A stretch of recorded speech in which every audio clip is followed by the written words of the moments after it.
I'm unbeatable, I'm unbeatable, I'm unbeatable. I'm unbeatable. Couple minutes not a score.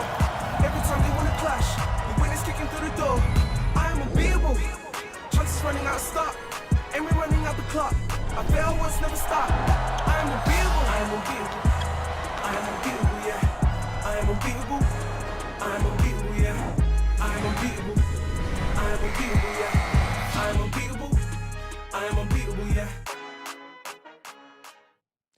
It's Saturday night and staying in is the new going out right here on the British Basketball League YouTube channel. So far in the matchup between the Bristol Flyers and the Sheffield Sharks, it's on as even. 2 games and both teams have won their home fixtures. Tonight, the Sharks travel to the southwest to face the Flyers, who are on a 5-game losing streak.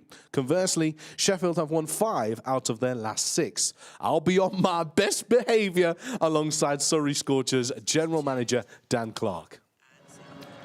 Welcome, British Basketball League Championship action. The Bristol Flyers taking on the Sheffield Sharks. Tip-off right around the corner. My name is Tahi Hadja alongside Dan Clark, the GM for the Surrey Scorchers. I promised Dan I will be on my best behaviour today. Look, these teams 1-1 so far, 3rd game. How do you think this is going to unfold? I mean, I think we're in for a great night of basketball. You know, Bristol coming off a rough patch, I'd say, and Sheffield Sharks, you know, the model, consistent team of the league at the moment, you know. So I think we're in for a great game. Well, let's see how this all unfolds. Let's take a look at the starting 5s, and here we go. Bristol Flyers fans, tune in. Roel Graham-Bell will start. Thomas Edwards, Tevin Ollison, CJ Jackson, and a double-double machine, Brad Green. 4 players on the bench, Smith, Jacob Samuels, and Flandolfi. And for the Braun Sheffield Sharks, Bennett Cook, Kipper Nichols, Ratinho, Davell Ramsey, and Pipkins. Of course, the captain is back for his 2nd game. Glasgow Jr. on the bench as well tonight. Well, let's take a look at some players to look at a little bit more in depth. Up first, Trajan Jacob. Yeah, very much from my point of view tonight, the battle of the lefties off the bench. You know, first of all, Trajan Jacob could be the X factor for Bristol tonight. And on the opposing team, you've already mentioned a lefty, Rodney Glasgow Jr. Yeah, another big returner for Sheffield, hoping to make an impact like he did last game. Another lefty, another X factor, I think, coming off the bench. Well, Atiba Lyons spoke about him on the Drew and Jay podcast recently, and here he is speaking to Andreas Kapoulas, talking about their team's forms at the moment. I know one of them's going to be feeling happier than the other right now, and I'm guessing that's the Sheffield Sharks head coach, Atiba Lyon. Well, there's basketball coming up for you live and direct on the British Basketball League YouTube channel. Like and subscribe. Tip off around the corner. We'll be back with you very shortly.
welcome to the SGS Wise Arena. There's your official for today, Joe Hodgson, David Griffin and Beatty Ozgur. We're getting ready for British Basketball League Championship action as the teams line up at half-court. Tahir Hajar alongside Dan Clark. And I hope this game isn't like that tip-off, Dan. No, hopefully it's a bit cleaner, a bit smoother, and a lot more entertaining.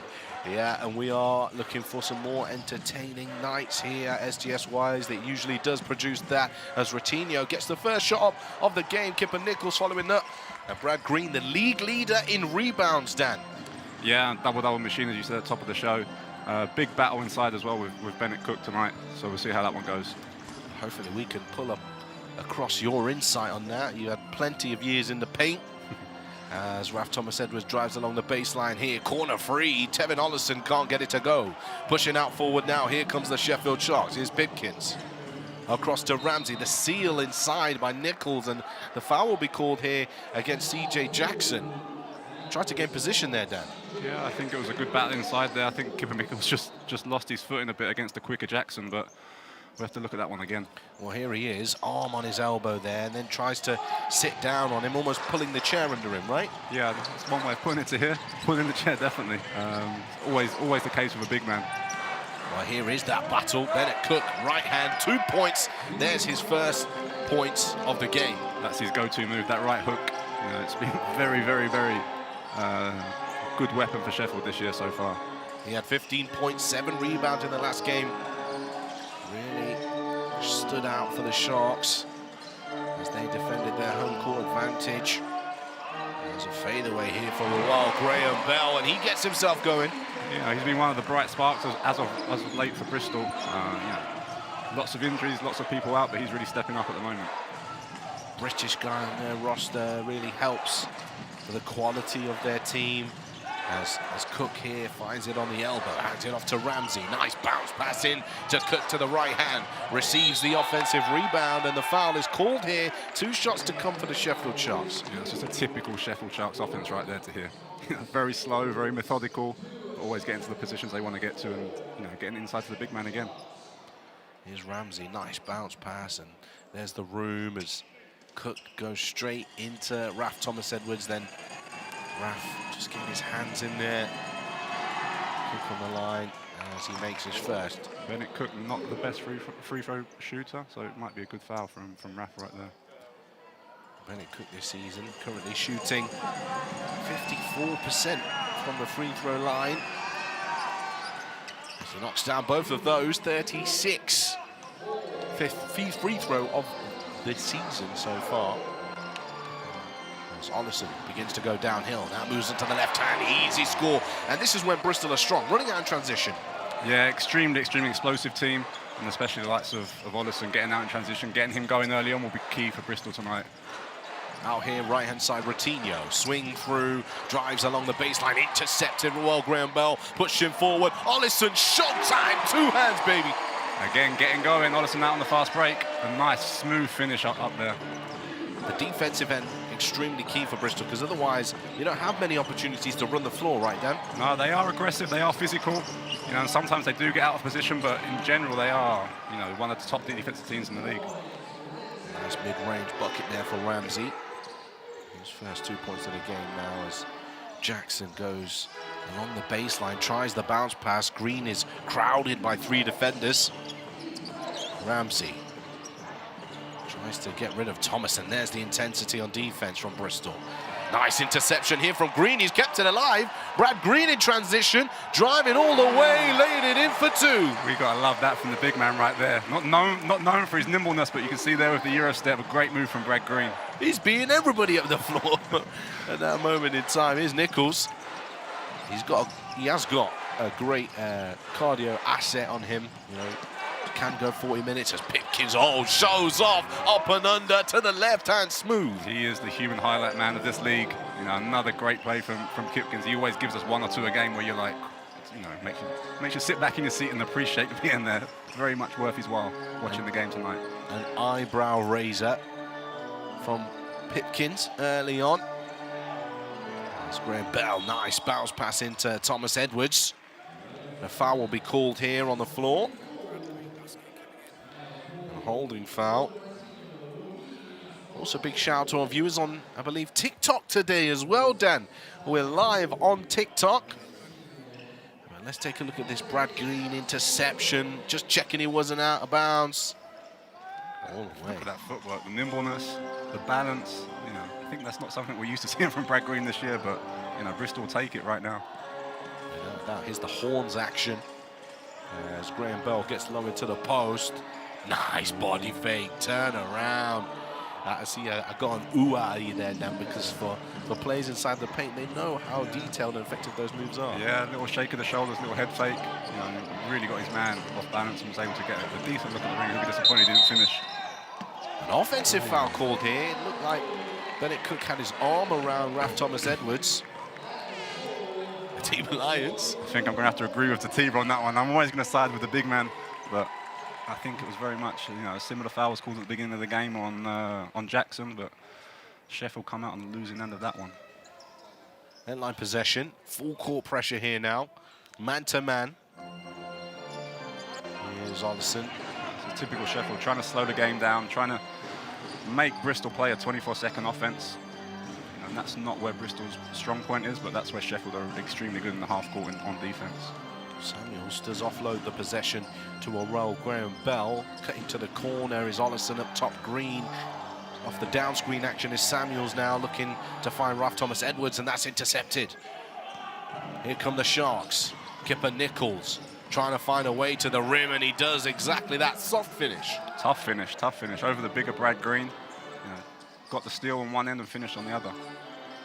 Well, Graham Bell kind of throwing that one up off balance, but Raf Thomas Edwards cleaning up the glass. Yeah, and that is one of Bristol's strongest areas. I think the offensive rebound capabilities, Brad Green, Raf Thomas Edwards. You know, we see Leslie Smith about to check into the games, another guy who can crash the offensive glass extremely hard. Leading the league in rebounds, partly because Brad Green leads the league as an individual in rebounds. Bristol Flyers. As an offensive foul called here, Bennett Cook will be called for his second personal. He'll have to sit down relatively early. Yeah, I think that was a great defensive play right there by Bristol. Tied at 10 apiece. As Bennett Cook will high-five his players as we get ready for a quick break. We'll be back with you very shortly. Nice fast-paced start to this one.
Tevin Ollison, 4 points personal in this one, running the floor for the Bristol Flyers as they continue to put points on the board, tied 10 apiece. Here comes Samuels. Some quick adjustments coming out of the timeout. Del Pesh is into the game for the first time. Bennett Cook on 2 personal fouls early on in this one. Here's Smith, who's replaced Brad Green.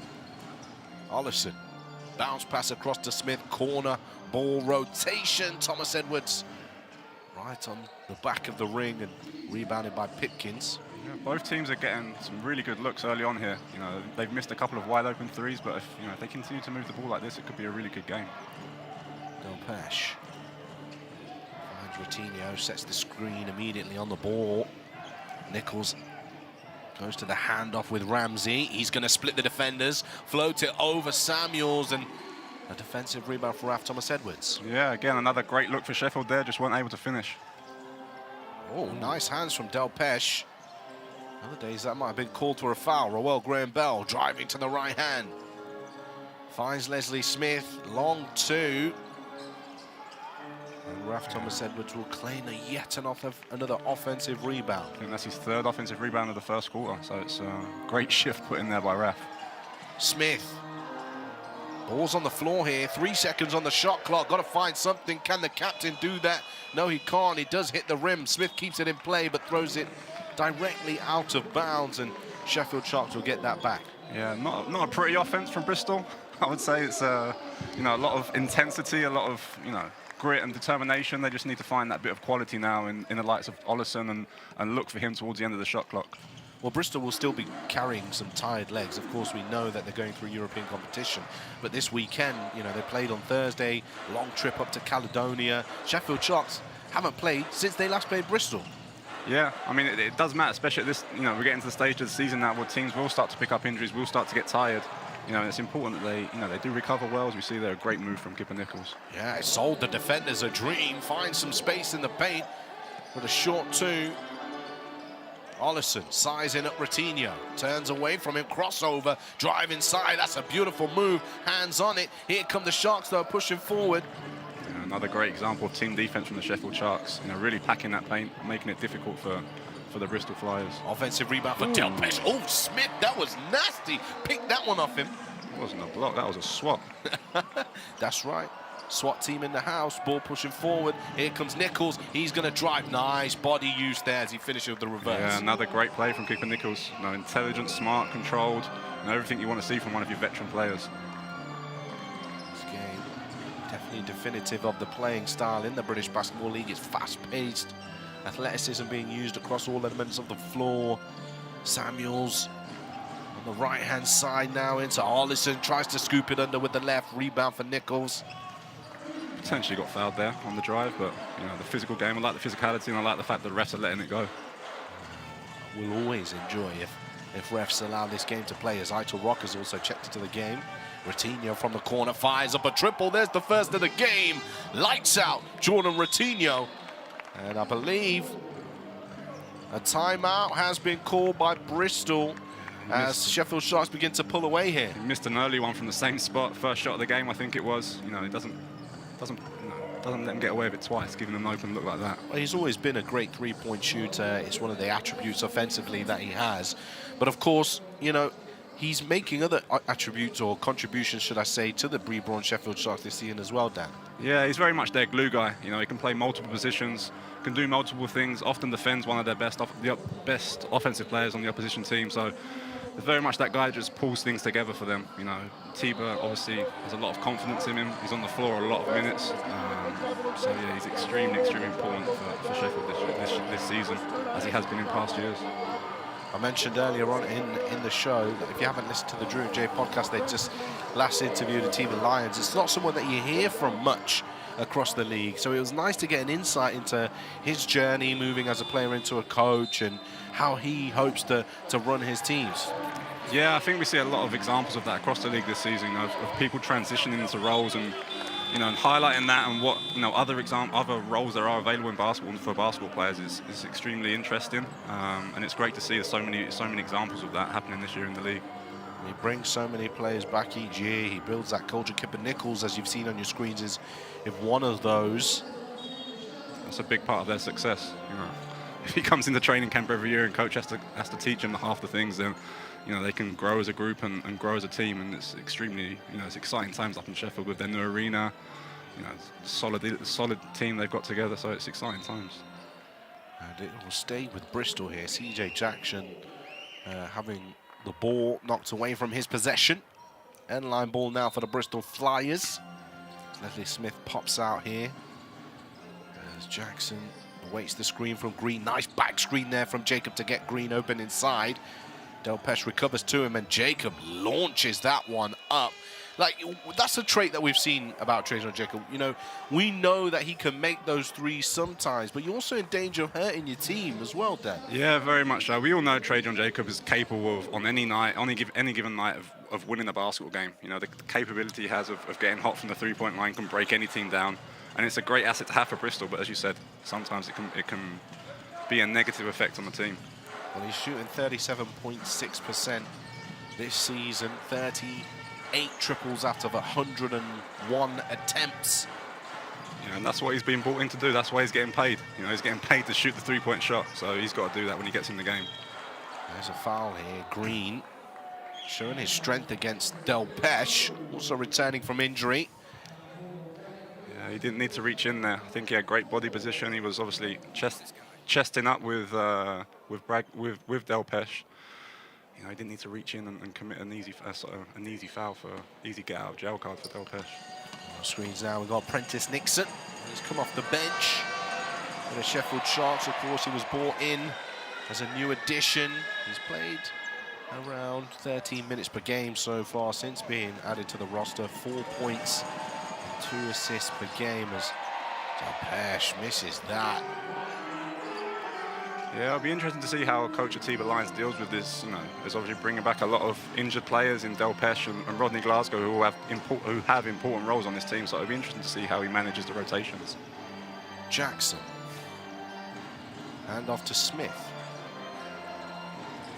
Bristol in a bit of a stalemate here, and they'll turn the ball over again. Yeah, I mean, great defense from Sheffield, but at the same time, Bristol need to be a bit more aggressive. They're very stagnant at the moment. There's a lot of movement around the three-point line, but not many paint touches, as coaches like to describe it in this league. And you know, getting downhill and attacking the ring, it seems to be very, very passive. RJ Aitor-Rock has had possession knocked away. That's why it wasn't a travel violation. He goes up strong. The foul is called. He gets to the free throw line. RJ Aitor-Rock, Dan, you know, part of the Barking Abbey Academy, something you know a lot about. Of course, made his journey across to the States and now playing professional basketball back in the UK. Yeah, I mean, I think he's been on a great journey so far. Obviously, his career in college basketball in the States was a great one. He's obviously had the opportunity to come back and play for the Sheffield Sharks, which I think is a great opportunity for him, playing for a coach like Atiba Lyons and a structured offense and a structured defense. You know, it's a great opportunity for him to learn, but also a great opportunity for British basketball fans to see, you know, a true British talent that was, you know, developed in this country and developed through one of the top academies in this country. A lot of players, young British players, go through that journey of attending an academy here in the EABL, then moving across to the States for their NCAA opportunities if they arise. But not a lot of them end up playing professional basketball still, though, Dan. No, I think that's on us as clubs to make that possible. You know, make positions available for those players so they have the chance to show their skills and show what they can do. You know, because they're playing at the same level as, you know, the CJ Jacksons, as the Nixons, as, you know, all the people that you see here. They're playing at that level. It's just, you know, giving British basketball players a chance will make the league better. A long two there, and that's the end of the first quarter. Things have kind of simmered down a little bit. It's 10-18. Be Braun Sheffield Sharks in the league. We'll be back with you straight after this.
Well, here we go. Second quarter action live on the British Basketball League YouTube channel, or if you're joining us live on TikTok as well, welcome. At the SGS Wise Arena, home of the Bristol Flyers, as they trail 10-19 and turn the ball over once again, Dan Clark. Yeah, it's been a tough start. You know, I think both teams started off relatively well, I'd say. You know, getting good shots, but it's really dried up for Bristol on the offensive end. You know, part of it's been good defense from Sheffield, but part of it is down to them and not executing well. Here's Nixon. As the screen comes, Adekoya into the game for the first time for the Sheffield Sharks. He was injured in the last game between these two teams. Interested to see the effect he has. Delpesh rising to the rim and finishing with the outside hand. Yeah, great finish from Delpesh. More known to, in those situations, to throw it down with power, but, you know, used a bit of craft and a bit of softness there with the left hand. Roel Graham-Bell, his shot is off. Here comes RJ Eitel-Rock, guarded by Raf Thomas-Edwards. Another ex-Barking Abbey player back in his day. Raf. Yeah. Big Raf. He's also from Leicester. We've got two things in common there, Dan. We like that. He was a strong junior talent before heading over to the States. Played NCAA at Buffalo before moving to another college and decided to set up his own personal training basketball business as Bristol Flyers stop the drought. They have not scored for 6 minutes, Dan, and finally Roel Graham-Bell steps up for 2. Yeah, and I said at the beginning of the game that he's been one of the bright sparks, and it's looking like the guards aren't really producing so far, so he's going to have to step up to keep Bristol in this game. Stolen away from Stewart there, pushing out, transition, Jacob to the rack. Oh no! Overpowers the layup, misses it by a mile. He'll catch the ball though, and fortunately for him, he's bailed out there. Yeah, it's bailed out. I think it was a foul. I did think he caught him on the arm, but I mean, missing an easy layup in transition like that, with the difficulties they have in scoring, you know, they need to finish those plays. Well, it was in transition, as we spoke about earlier, that Bristol tend to capitalise. If you're missing layups in transition, it's not going to be easy. Bristol currently third from bottom in regards to average points per game.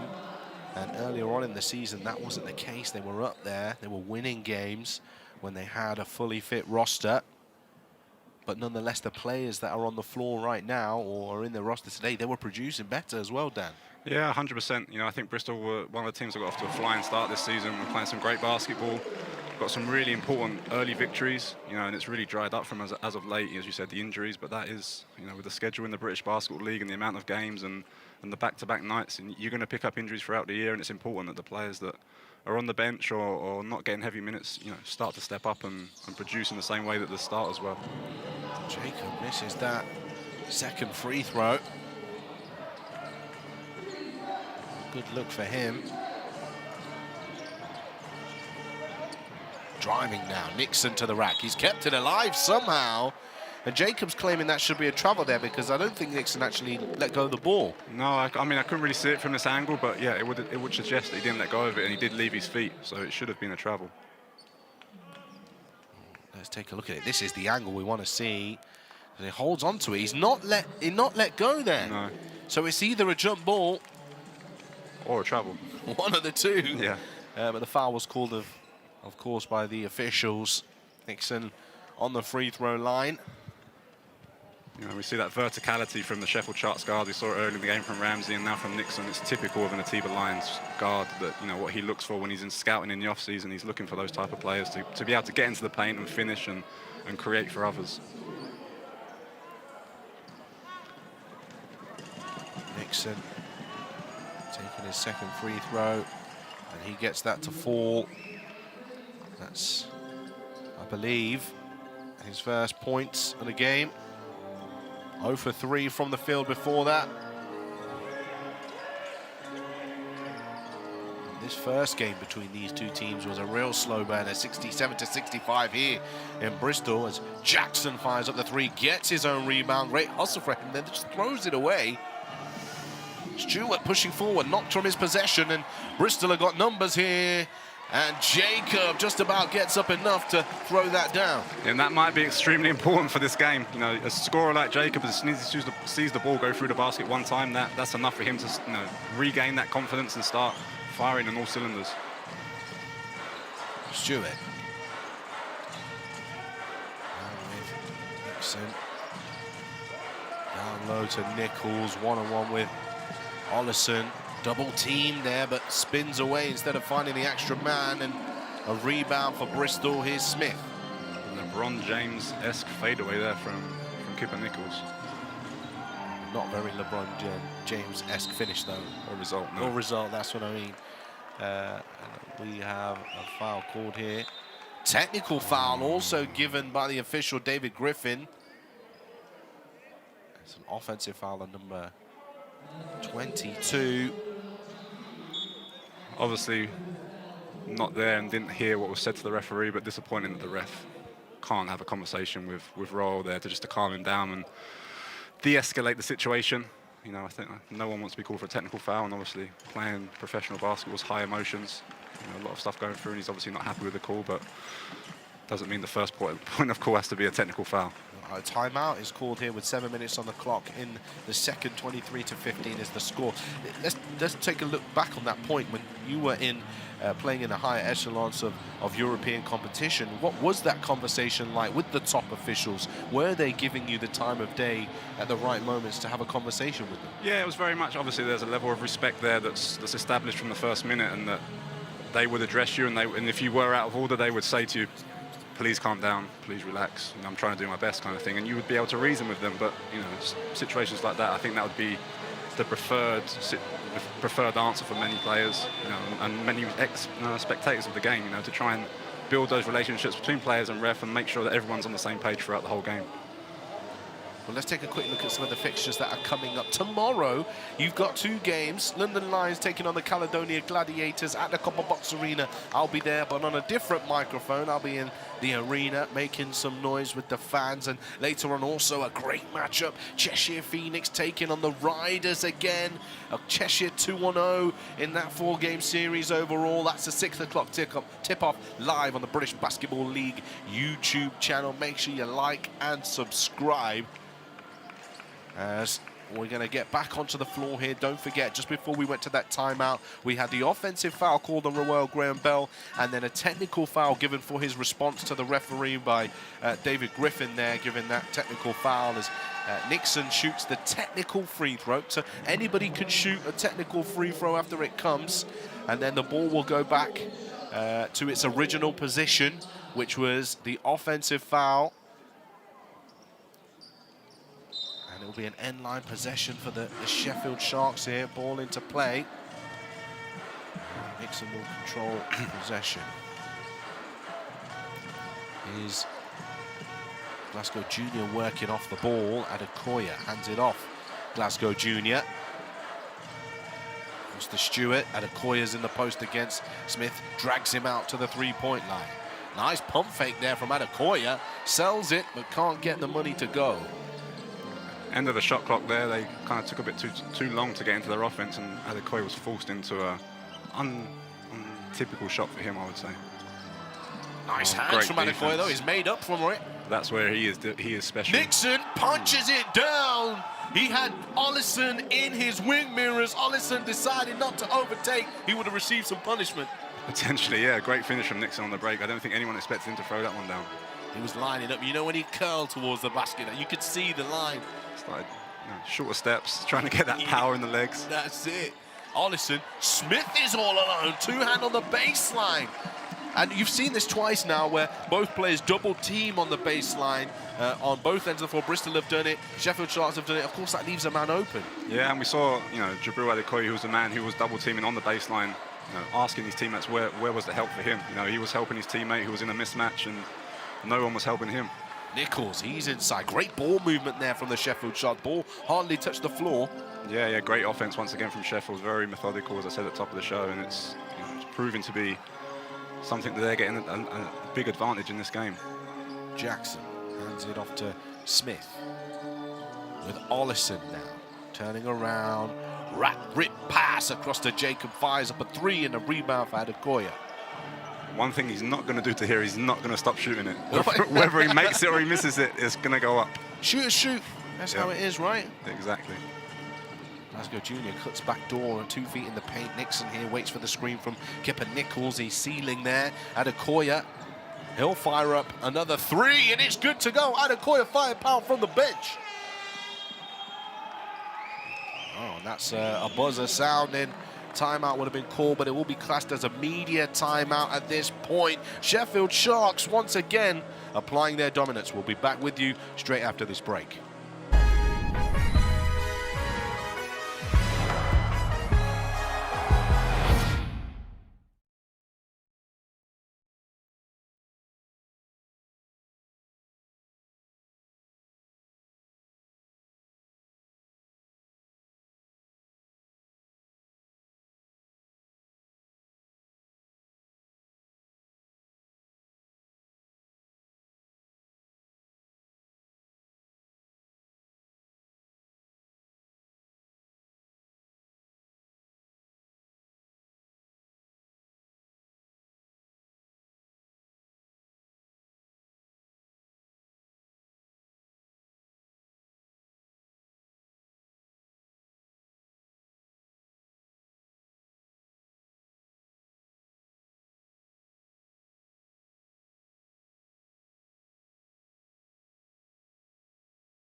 Prentice Nixon, he's on the bench now, but has put a great shift in for the Sharks. Had that dunk, 5 points, 2 rebounds, 3 assists. Great player. Started at Colorado State University, but heading over to Iowa State University, a powerhouse of college basketball. He's played in a few European leagues, Finland, Ukraine, Latvia, Kosovo, before ending up at the Sheffield Sharks. Still finding his feet here. Great block there from Adekoya. Green can get the offensive rebound to finish at the end, but what a block from Adekoya. Yeah, another great defensive play by Jabril Adekoya. You know, known for his defense, known for his, again, another glue guy for the Sheffield Sharks and the Tiba Lions. But yeah, another great block right there. Here comes Glasgow Junior. I mean, that's what Jabril Adekoya was known for and built his name for at the Riders. You know, he'd make those plays that are based on effort and intent.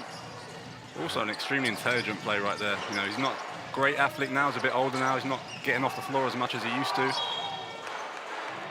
careless play there from Kipper Nichols. Is it called a carry? It's called for a carry there. I think he was trying to pass it and then last minute changed his mind. Well, for those fans, you wouldn't have seen many carries because for a professional basketball player, it's quite a fundamental mistake to make. But as soon as your hand goes underneath the ball and you attempt to dribble it again, and it becomes a carry violation.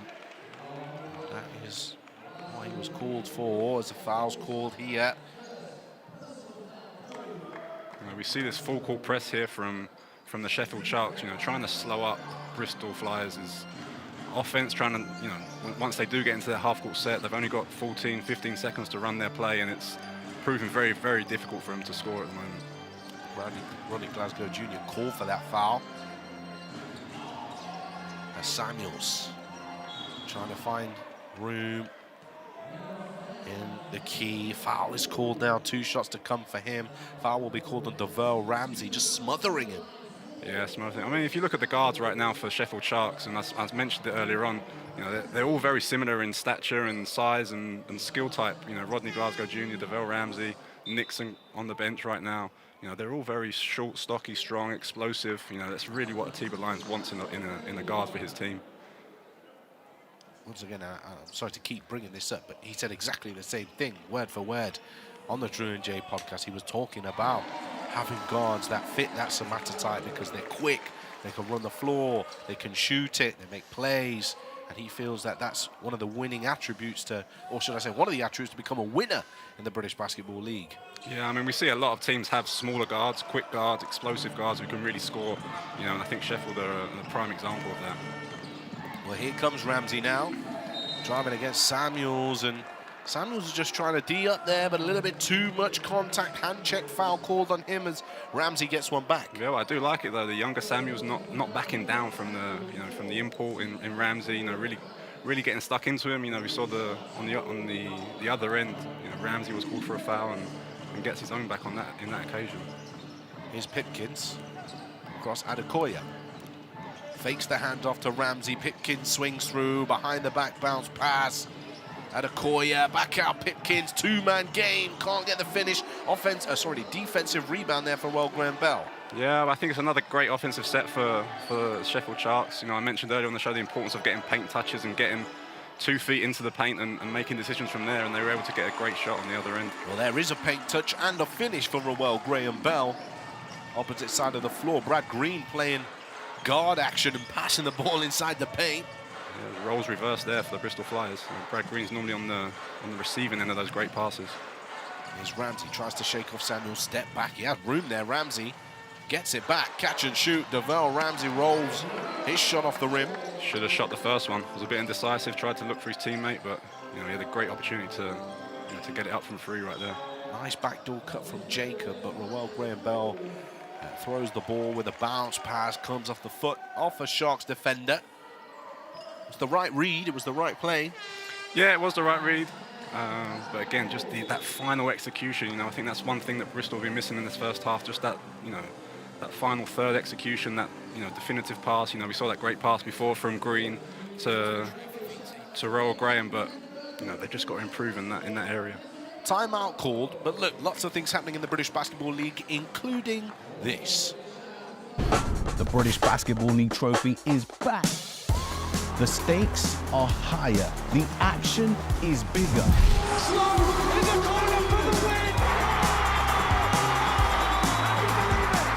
Here's how it all goes down.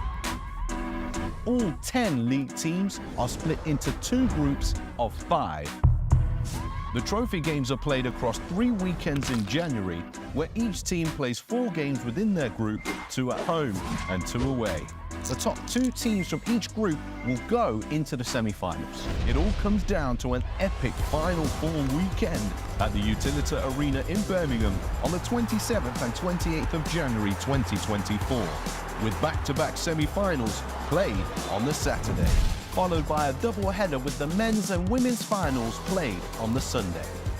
It's time to find the 2024 trophy champions.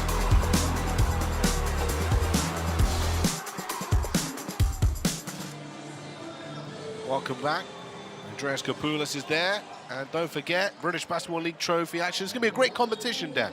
Yeah, I mean, we do love a cup competition in this country. You know, it's going to be, you know, that weekend in Birmingham, knockout basketball. You know, everyone enjoys that, and it's going to be a great weekend for everybody involved.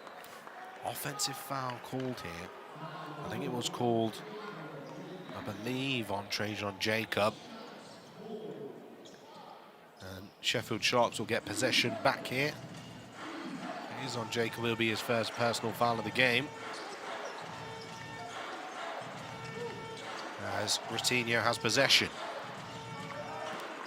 Pipkins. Almost lost. Trying to find Ramsey now. Pipkins drives. Blocked away. Tevin Ollison says, we like the athleticism, Pipkins, but you got to earn your stripes. Yeah, Pipkins tried to finish there with the left, as he did in the first quarter, but Ollison, great defensive play, getting up high to reject it. Ball into play. Nichols fires it up. Way off. Somebody closed the window. Yeah, had to force it up at the end of the shot clock there, but yeah, this all comes from that great defensive play by Tevin Ollison previously. Any players that you played with previously, Dan, that were really good at taking those kind of last second, just throw it up there, knock them down? I would say I used to love doing them. some players are a bit scared because obviously it ruins your percentage across the year, but I used to love the possibility of making them and the excitement that it created. It used to be a great feeling when you made one. Yeah, we're going to have to pull some of those up one day and get them played out when you're on comms. Here is Roel Graham-Bell. Looks inside for Green, but skipped across to Jacob. Jacob's going to drive, and one! Trajan Jacob finishing, big play on the left hand. Yeah, it was a great read there by the Bristol Flyers. You know, I think we've talked about it earlier. The Sheffield Sharks are double teaming on that low side and on the low post, and swinging it across the floor, just the open lane for Trajan Jacob to drive to the hole. Well, look, he is one of the main contributors for the Bristol Flyers in his past 3 games. He had 16 points against Caledonia, 14 when they last played Sheffield, 22 against the Surrey Scorchers, 17 against the Giants, 18 against Surrey again, 27 against Caledonia, and then London Lions was the last game in maybe, at 7 games. That's when he had a single-digit performance. Yeah, he is a scorer. That's what he's here to do. That's what he does. That's what he's paid to do. And that's his profession. He's a professional scorer, and he needs to score tonight, basically. They need to get that 25 points up to above 30 by half-time, I think. I'm sure you enjoy it when he's not scoring against Surrey there, right? I mean, anyone's more than welcome not to score against Surrey. Eitel Rock gets rid of Ollison. Screen comes across from Delpesh. Skipped across to Ramsey on the left-hand side. Step back, mid-range. Delpesh. Offensive rebound stripped away here by the Bristol Flyers. There's Ramsey, beautiful save. Delpesh trying to keep it alive. Ramsey kicked across. Nixon's got to shoot it, surely. He chooses not to. Ramsey. Play settled down, Sharks reset. Looking for the next pass. Nixon. Ratinho, rotation, Eitel Rock, don't jump, rotate again, Ratinho, and that is patience and beautiful basketball, Dan. Yeah, I think, patience being the key word right there. Eitel Rock probably could have shot it, probably should have shot it, but made a great pass to Ratinho, who was there, feet set and ready to shoot that basketball. And another great hearty play here from the Sheffield Sharks, pushing forward, and out of bounds is called against Ramsey. He made that wonderful save on the baseline earlier as well. Yeah, he's made a couple of great defensive plays. I think it's fair to say to here, it's a bit of a scrappy sequence of play right there, but Sheffield will take it. They got the 3, but yeah, we'll see it right here. Great anticipation. Nice save. And Delpesh, I thought he was going to throw it away there, kept it alive. Nixon could have shot that one there as well. Yeah, Delpesh tried his best to throw it away, but didn't manage to do it. Samuel's there, rebound now, reverse layup, rolls around the ring. Brad Green, he's going up, he's fouled. 2 shots for him. We spoke about it earlier. Bristol lead the league in offensive rebounds. Why is that? I've spoke to Rob Paternoster about it when I'm in cons with him. He kind of notes about how long the balls come off rebounds in Bristol, but nonetheless, the motor of the inside work of Brad Green. Yeah, Brad Green, Roel Graham, Raphael Thomas-Abbas, they all crash extremely hard. All physical players, all strong players, but at the same time, the desire to go and get that ball once it comes off the ring is, they're the best in the league at it, and it shows on the stats. Do you agree with Rob about the long rebounding in Bristol as well? Bristol is a difficult place to play. It's a small arena, it's compact, they always pack it out, and those shots, you see those long bombs from Trajan Jacob and Tevin Ollison, they're high arcing shots that when they rebound off that ring, they are coming off sometimes a long way, and it does help the offensive player to read where the ball's going. This could be a thing. Hoping Bristol win the rebound battle. But here comes Ramsey. Clock winding down. This will surely be the final possession of the half. 10 seconds on the clock, no shot clock. Delpesh sets the screen. Ramsey going downhill, baseline. Eitel Rock going up. And he fumbles it. Somehow the Sheffield Sharks still have that on the baseline. And they've got another chance here. I expect a timeout from Atiba Lyons. He's got some, right? Now, he won't call one here. He'll just use the sets that he already knows. 2.6 on the clock. Yeah, I think in those situations, coaches are always in 2 minds. They obviously want to set a play, but also give the opposing coach a chance to set his defense and really think about what they're going to do on that baseline out of bounds. And they're up in the lead here, 34-26. And you're right here, look, Kapoulis now having to do this in play. Explain across the court where everybody can hear him what his strategy is for defending this. We've got Leslie Smith hanging off there with a foot inside the paint, not to allow anything easy. Corner 3 though for Nixon, and it bounces off the back of the iron. That's rebounded by Samuels, and that is half time. The Sheffield Sharks with the advantage, 26-34. And Dan, what can you describe to us how that first half unfolded? I think it was a slow half of basketball. It was Sheffield really like that tempo of play. They really like that, you know, the slow, methodical offenses, the tight, compact defenses, and Bristol are struggling to score at the moment, and I think part of that is due to that tempo that we're seeing in the game today. Well, let's find out how we can learn more very shortly. We'll be back with you after this break.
British Basketball League Championship action. The Sheffield Sharks in the lead at this moment in time. They've got 34 points to 26 against the Bristol Flyers. I'm here alongside Dan Clark. He's hogging the armrest. He's the worst person to ever sit next to on an aeroplane. He's 7 foot tall, but still managed to find himself in this booth. Listen, as you said, this is a real slow-paced game. Very slow-paced game. You know, 26 points for Bristol Flyers in the first half. Lots of missed shots, lots of turnovers, I think, from both teams. But, you know, Sheffield like this style of play. They like to be slow. They like to be methodical. They like to bring the ball up and throw it inside to Bennett Cook. And, yeah, hopefully, at the moment, it's playing out in Sheffield's favour. Well, they've not made any threes all game. What other stats can we be noticing from this screen right now? Yeah, the three-point shooting for Bristol is worrying. Obviously, you know, with all the injuries they have at the moment, three-pointing Trajan Jacob and Tevin Ollison is worrying. But apart from that, it's pretty even across the board. You know, as I said before, lots of turnovers.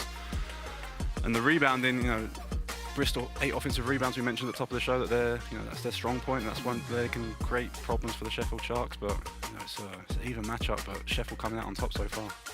Well, 3-point attempts an issue. But let's take a look at the story of the half then. It was a pretty even start to this game. Bristol had the opportunities to run out in transition. Tevin Ollison getting on the score sheet nice and early. And Green thought himself a little bit of running the floor. All them suicides coming to use. Yeah, that's definitely the highlight of the first half for me. The big guy getting out on the fast break, nimble feet. You gotta love it. Kipper Nichols, steady as always. Kipper Nichols getting himself nice little short jump shot for him. Kipper Nichols has 8 points, 2 rebounds, 2 assists in this one. Using his body well on the reverse in transition now for the Sheffield Sharks. They did run the floor, but at times it was a hindrance to them as Bristol capitalised. Trajan Jacob, Dan. Yeah, he's you know, the areas that we highlighted at the top of the show, especially his three-point shooting, has not been on tonight. You know, he's missed a couple of open ones, he's taken a couple of bad ones, but hopefully in the second half he can get going a bit.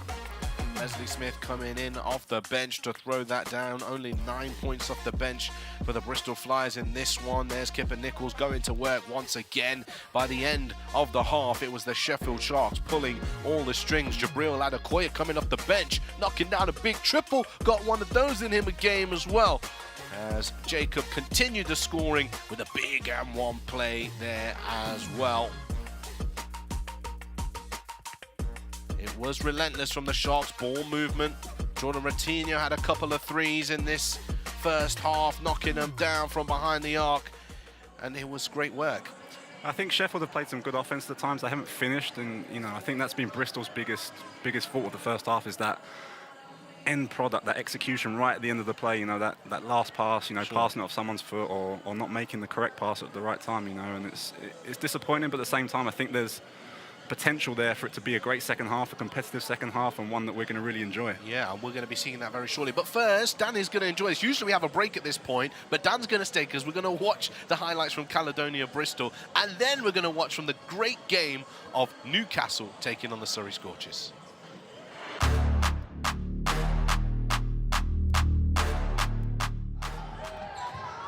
You know, there's going to be a moment of transition for them, just getting adjusted to the new players. Caledonia staying in that 2-3 zone. Leslie Smith trying to play the high post, and the bank is open. They've got the mismatch now. Look for the kick out for Jacob. Going for the fadeaway in the paint, and no problem. So great job from them, turning defense to offense. Well, Plazakashi shooting off the screen and nailing that one. He's drawing two defenders, and again, another turnover. Now the Flyers can tie this one up. Jacob going all the way, and he's going to lay this one up, and we're all locked in at 33 apiece. As we mentioned already, the last time they won was against the Caledonia Gladiators almost just under a month ago. Well, nice pass, finds Farrell Alley. Hudzic goes in and throws it down. Caledonia just showing a bit of physical fatigue here at the moment. Lanza misses last one, but again, nails this one. Nothing but net from downtown.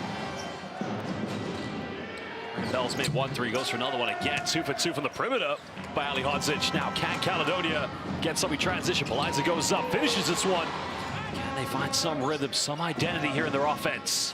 Well, this man's been making big shots again. Continues. Again, you can see Trajan Jacob not allowed, but the three-point has been made him. Wheeler now goes off the dribble, puts up a high arc one, and finally gets it to go. Fraser Malcolm, so he's going to go on, makes a bit of contact, and a tough finish. Right, kicks out, finds Jacob in the corner, three is up, count it. A nice penetration by DeBose and getting his second field goal. Well, DeBose is currently 2 for 7. Nice move there, going in. DeBose again going to the basket, goes up, count it, gets the and one. Wiley Hudzic getting a handoff now with DeBose, going back to the big man, goes up, and again, finishing, tough move there. But a nice dime coming from DeBose. It's a three-point ball game. Trying to go ball screen, man, what a dime finding. Brad Green got to go up and finish it. DeBose got to get something going. Almost fell over, stumbles, but no problem for DeBose. Makes the second one. Find Green, getting handoff. Jackson puts up a Hail Mary three, doesn't get it. Caledonia Gladiators, they escape with the victory, 85-82 against Bristol.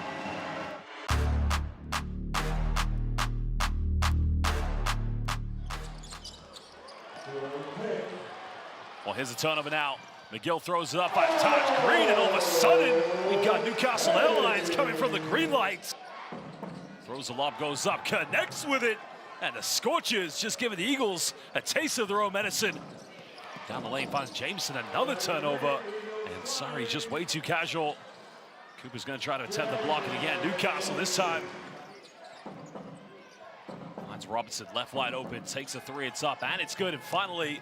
Yeah, Taj Green took full advantage there for the offensive rebound. Hans Bailey gets rejected, pinned off the backboard by Ricky McGill. Are you kidding me? Yeah. Oh, Ricky McGill. Well, sorry, have numbers. Lawrence pulls up, nails this one. This is just the chaotic basketball game. Oh, Green, where's the defense? Oh, that's going to be an unsportsmanlike foul, the right decision. Darius Defoe. Tell you what, Josh, what a great job from Taj Green there. Josh still had to foul there, Josh, but okay, he was too aggressive with the foul.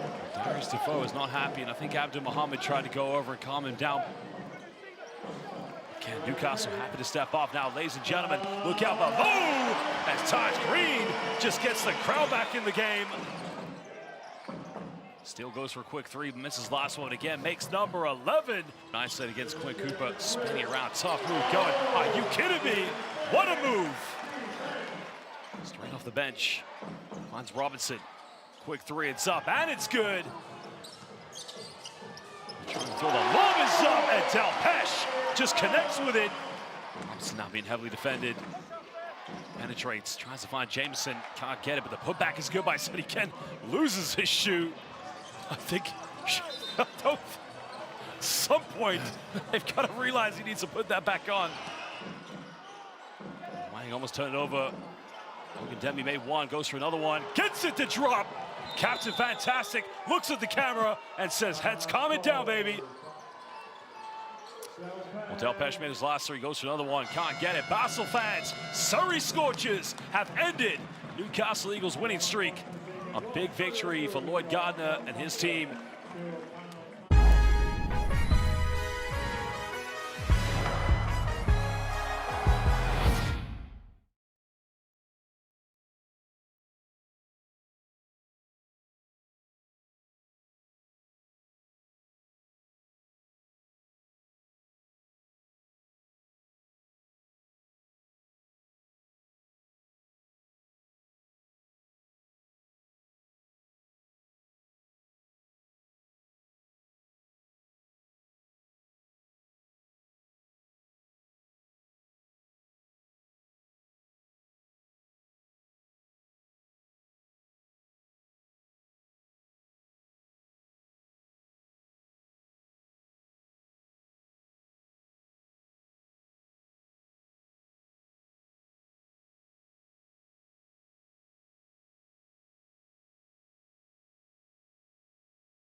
Welcome back to the British Basketball League channel live here. And like and subscribe as well, Dan. I hope you've liked and subscribed, Dan. I'll be very disappointed if you haven't. Always. That's what we like to see. But look, a bit of slow burner of the game. It's not on track for a high-scoring affair, Dan. But could this explode in the second half? It definitely can. Both teams have got players capable of exploding. You know, from the three-point line, you've got Brad Green and Bennett Cook on the inside. You know, they can both get going, and we're really hoping it does catch fire. But at the same time, you know, we've got to accept the fact that these teams are slow-paced teams, and they do like to play it in this way.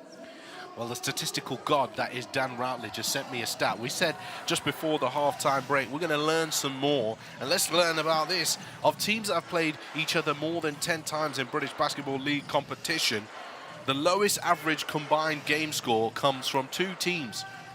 Bristol versus Sheffield, and Sheffield versus Bristol out first and second place. So the chances of this game bursting into flames, Dan, at the moment, statistically, doesn't look too great. Yeah, and I mean, you mentioned it as well earlier on. The first game of the season as well wasn't the highest scoring game. Ooh, great defensive play there by Bennett. Swatted on the glass. Pipkins, here we go. Right hand, would have had a highlight. Defender chasing him down. Great block there from Cook. Yeah, great block, and that's the ABC of basketball, right? You know, great defensive play on one end and get out and run on the offensive end, and an easy layup for Pipkins. Here come the Flyers now as Roel Graham-Bell fires up the mid-range. Yeah, that's not what Bristol Flyers really need right now. They need good shots, they need, you know, good offenses, and to get their main players involved in this game. CJ Jackson will be called up for a foul. That's his second personal. That's the 4th player with 2 fouls for the Bristol Flyers. As Roel Graham-Bell, there it is, put him molten on the glass. Bennett, Cook and Pipkin straight down the opposite side of the floor. Here's Devell Ramsey, though, back into live action. Nichols. Cook telling him to move the ball across. Nichols goes to set the screen. Pipkin's trying to find room mid-range. He ran out of space there. Now Jackson. He's assessing his options. Roel Graham-Bell waits for the movement off the ball, which there is very little right now for Bristol. And we see how compact the Sheffield Sharks are on defense, you know, really packing that paint, really not making a lot of room for, you know, there's to a see the turnover. steal. Yeah, turnover and a steal. Kipper Nichols driving to the rack, draws the foul, and it looks like CJ Jackson, oh, in fact, foul will be called on number 22, Roel Graham-Bell. His 3rd personal foul on this one. Kipper Nichols driving to the rack.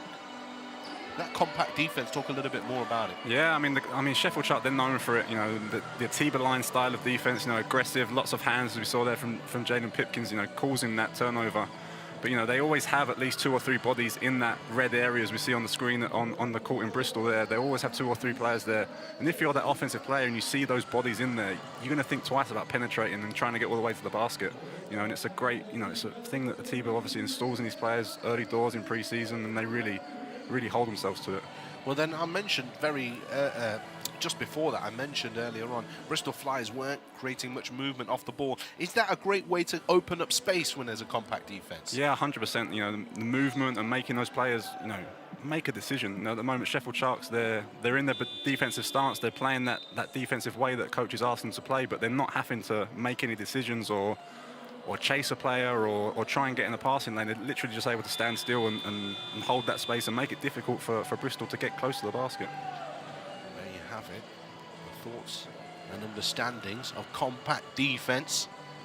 Always try and get you educated on the game.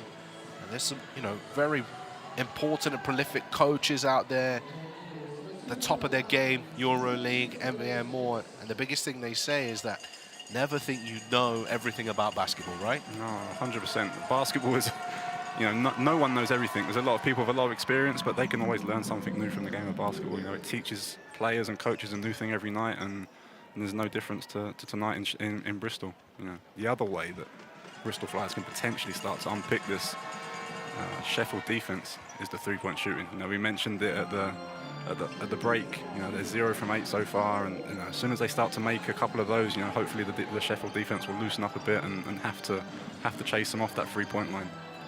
Let's see if they can employ some of Dan Clark's tactics. Former ACB, GB international record holder for caps. And now Surrey Scorchers GM driving inside. Here's Tevin Ollison to the right hand.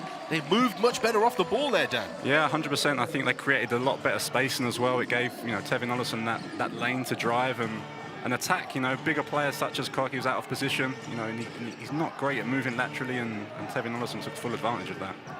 Screen from Cook. Ramsey tries to find it. Nichols trying to shake off Roel Graham-Bell. Didn't bite on any of those fakes. Fade away, short shot, comes off the front of the ring. Sheffield recycle the possession. Those are the ones you need for Bristol. You know, it's a great defensive play. You know, Royal Graham made Kipper Nichols take a very difficult shot, and not getting that rebound, you know, it hurts. And there's Sheffield Sharks capitalising on that. Jalen Pipkins, another 2 points. In fact, that'll be his 6th point of the game. Yeah, I would say that's another strong area of his game. You know, that mid-range pull-up, you know, he's extremely strong in that area. Here's Ollison. 2 feet in the paint. Cook gets on top of him. Jackson rotates it. Thomas Edwards into Green. One-on-one with Cook. He's got to get a shot off here. And a rebound now for Pipkins.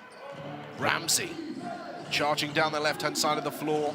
Screen comes from Cook, and it's a good screen. Ramsey double team now. Cook gets it back out. Ramsey had room there, but gets it back inside to Cook, who will fade away and take a toughly contested shot. Yeah, very toughly contested shot. Considering the fact that Ramsey gave up a wide open 3 there, you know, you thought that would have been the high percentage shot. Oh, and a turnover here. Green's thrown that one away. Ramsey to the rack. He misses that layup. Ollison applying pressure. Here's Green. Sorry to cut you off there, Dan. Here's a transition 3 for Bristol. That's their first made 3-point shot of the night. Tevin Ollison. Yeah, and it brings that lead back under 10. You know, that 10-point barrier is so important in basketball psychologically. You know, the players looking at the scoreboard, as soon as they see it go under 10, they think, oh, we're right back in this game. Ramsey looks to reply immediately for the Sheffield Sharks. Yeah, and that's just tough for Bristol right there. You know, you get it under 10, you get it to 9 points, and Ramsey comes up with a great play there on the offensive end. It's his second 3-point attempt, first made 3 as well. Bounce pass there from Ollison. Nice work from Pipkins to deflect it away. Bristol Flyers will have it on the baseline. But I do like the rhythm that Bristol are playing with. You know, to begin the second half, it's a lot quicker, it's a lot more dynamic. You know, and they're trying to get points on the board, and they're trying to do it in a quick way. You know, as we see that pull-up 3 there from Ollison, they didn't really have any of those looks in the first half, and it's great to see that they're trying to change the game plan and not just carrying on with the same thing from the first half. Get out of bad habits, get into new ones. Ralph Thomas Edwards handing the ball down low to Green. Nice use of his shoulder there, gets to the right-hand hook. I love to see that, a bit of banging on the inside, the 2 big guys going at it. 2 buffaloes of the league, you know, in Green and in Cook. It's great to see that battle on the inside. 2 buffaloes of the league. I'm going to use that image. What kind of buffalo? We're talking water buffalo. Oh, that's a big block there from Green. Kept alive by Sheffield, though. Here's Pipkins. Crossover. Ramsey in and out. Drive all the way. Tries to scoop it with the reverse, and there's the shot clock buzzer. That will sound, and Bristol now get a positive outcome for their defensive efforts. Yeah, again, I think they've played great defense so far this half. You know, they've been really aggressive, really intent on, you know, disrupting the Sheffield Sharks in their offense. As we said at the beginning, they're methodical. They like to swing the ball from side to side. You know, and taking them out of that, you know, it can lead to some success for the Bristol Flyers. Poulis patrolling the sidelines. You can see there's the players that are out for Bristol at the moment. Kenny Johnson there, Tejon Lucas, all sitting down, waiting their chance, being patient, ready for the opportunity to represent the Flyers. They've been doing a really good job in Europe. They've got a really strong record as Ralph Thomas Edwards misses that 3. I think it's, you know, you've got the whole pressure of your nation on your back, really, representing the whole of the UK, and they seem to enjoy that pressure and getting it done. Yeah, I mean, it's great for the British Basketball League this year, seeing so many teams playing European competitions. You know, obviously London, Caledonia, Newcastle and Bristol obviously in the same league, in the North European League, and it's great to see them pulling out these victories midweek. You know, we're used to seeing basketball at the weekends, but seeing those great games midweek, it's really great for the game here. Well, timeout called, and we'll be back with you very shortly.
Well, this continues to be a low-scoring affair halfway through the third quarter. 33 points only for Bristol so far in this game. Sheffield Sharks don't have too many more, just 10 in fact. 43 points for them. There's that. Another good defensive play there from Bristol. You know, we talked about it this half. You know, Bristol have been better on the defensive end. They have been more active. They have been more disruptive with the usage of their hands and attacking the basketball. But they just need to score some points on the other end because it's going to be an uphill battle. Here's Nixon. He'll pull up for three. Nice shot there. Prentice Nixon knocking it down. Yeah, great offense, great play right there from Nixon. You know, great usage of the screen, and the player went under the screen, and he took full advantage of that with the three-point shot. This is 8th point of the game. Nice hesitation though for Jacob, working his way to the basket for two. We've seen Jacob get downhill now. We saw Tevin Ollison get downhill before and get into the paint and finish around the ring, and that's what they need to do. That will loosen up this Sheffield defense, and it will create, you know, opportunities for other players and some of their shooters to get going. Well, they've come up with a steal here. Here's Ollison for three. Pulled the trigger pretty quickly. Yeah, and that's another thing they haven't been great at. You know, they've got, you know, good defensive stops, and then they've been a bit too keen on the offensive end to get a shot up and try and change this game around with one shot, which is not going to happen. Hopkins under pressure, gets the ball to Nichols. Screen there from Ratinho to find Nixon. He's got a mismatch. Fades away. Jumper that bounces off the back of the ring. Rebounded by Samuels. He's trying to push forward. Nixon cuts off his path and is called for a foul. Yeah, smart foul, I think, there from Nixon. You know, it wasn't a great offense for Sheffield, but it gives them a chance now to set up their defense and really build again from the defensive end. There's his triple coming off it. One dribble, pull up, some depth on that one. Prentice Nixon. Spoke about him earlier on. He's played in Europe, and for the majority of those leagues, he's averaged over 10 points per game. So he has experienced basketball at a relatively decent level in Europe.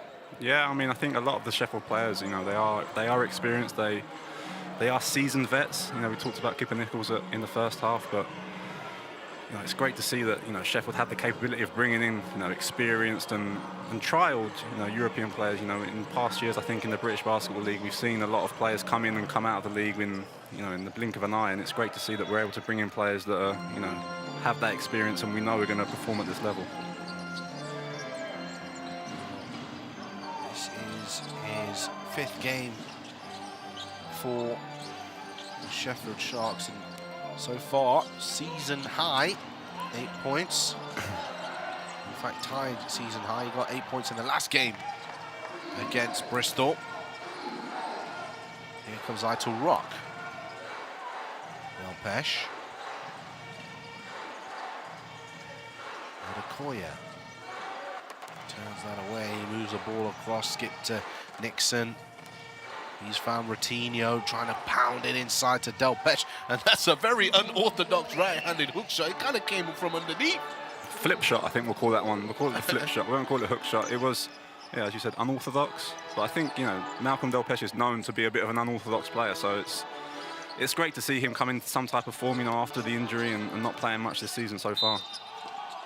Ratinho, both hands up there, will be intrigued to know what he got called for, but a foul is called against him. Smith was driving along that baseline. Let's have a look at it. Here's Smith and Ratinho. He's just going into him there, isn't he? Yeah, he's not. He's side on. He's attacking the offensive player from the side, so it's an easy call for the ref. Well, Smith has won his team an end line possession. I thought it would have been 2 shots right there to hear. Yeah, it did look like he was going up, but I think he did pass it after the whistle was blown. That's a rookie error, no? Just shoot it. Just throw it up there. You might get 2 points. Oh, and a steal here. Prentice Nixon applying pressure. Great read. And scout, important. Yeah. It's clear that Sheffield Sharks knew what Bristol were going to run there. Yeah, I think it's, you know, Bristol are normally quite an effective team from end line out of bounds and sideline out of bounds, but you know, the Tiber lines is scout and the players buying into that, you know, it's really disrupting a lot of their opportunities. Here's Samuels. Rotation to Smith. Ooh. Oh, no, he doesn't get up enough, but Brad Green, of course, gets a rebound and finishes at the rim. A rim check there for Leslie Smith.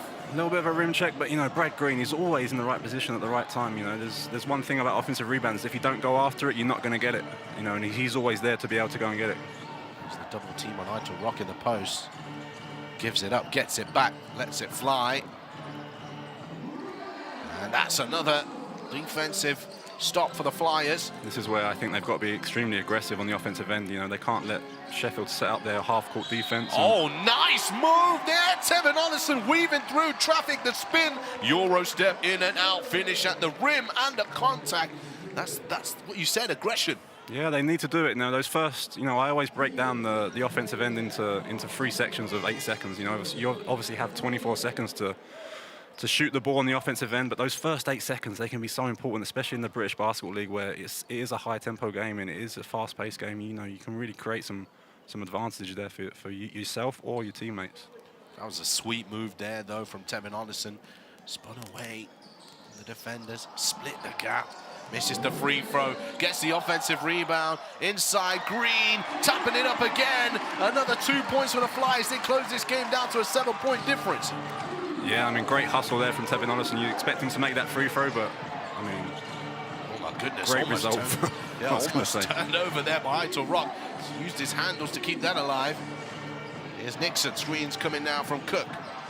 Nixon inside, right-handed floater, good to go for 2. And now that is his career high in the British Basketball League of 10 points.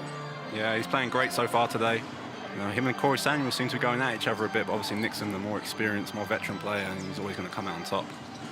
Ollison, screen from Green. Samuels off the dribble. Nice ball rotation. Smith, pump fakes, double teamed. They need to get it off. Jacob, Hail Mary 3, and that's out of bounds, called there. Telling the bench to relax as they were all hyping up the out-of-bounds play. You love to see that. You're a coach. You love to see your team, the guys on the bench, involved in the game, engaged in the game, concentrated, and knowing what's going on at all times. Getting on the opposition's back as well. Yeah, the mental game of basketball, right? So 90% mental, 10% physical, Dan. Yeah, everyone loves a bit of talk, you know, and the bench players, you know, they can play a big role in that. Nixon again for 3. This one's way off this time, but he's calling for a deflection, and Adekoya looking at the referees in bemusement.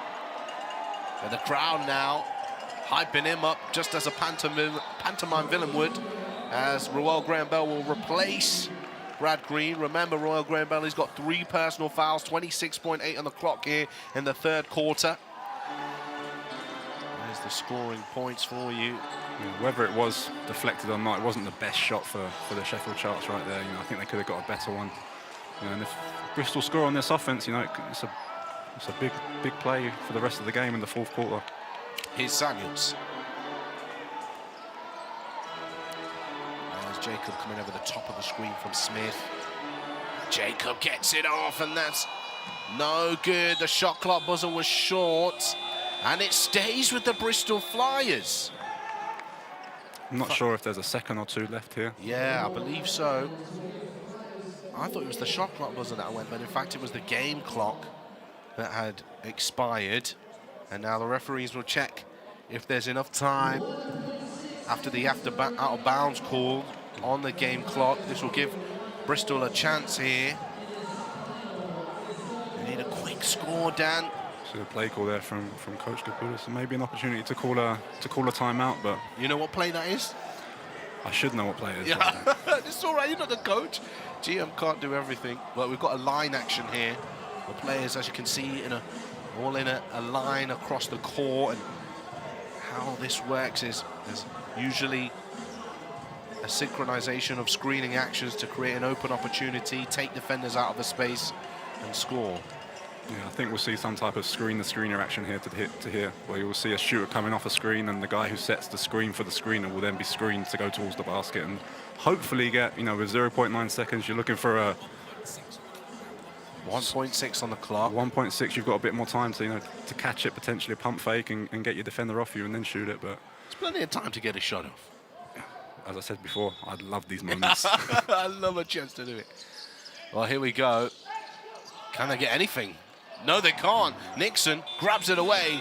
And that's a wasted end-line possession for the Bristol Flyers as the Sheffield Sharks remain on top going into the fourth and final quarter. And this one is 41-50. Sharks in the league, back right after this.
Brad Green, double-double machine for a reason. 11 points, 10 rebounds in this one.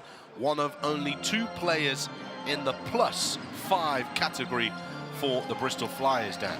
Yeah, I think, you know, Coach Kapoulis is going to have to give him a couple minutes break here, but, you know, around the 8-minute mark, I think we're going to have to expect Brad Green to be back in this game to give Bristol any chance of winning it. Well, Bennett Cook comes off the rebound now. Leslie Smith, his shot rolls around the rim and out. From behind the three-point arc, here's Nixon. He's getting a lot of burn today. Rodney Glasgow Jr. is in the game. He's played under 5 minutes today compared to his recent outing where he had 17 points. He's not really had much of a sniff to make a difference in this game as he misses the corner free. Oh, big hard screen there from Roel Graham Bell. As Jacob pulls up for 3. And he just hasn't been able to get going, has he? You know, I highlighted at the top of the show his next factor for the Bristol Flyers, but he just hasn't been able to get going tonight. Glasgow Jr. skips the ball across to Nixon. Cook.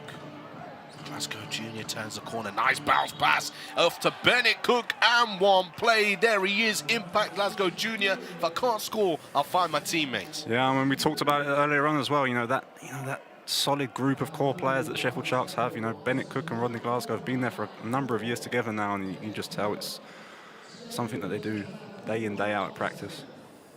Like clockwork. Or cookwork. Or cookwork.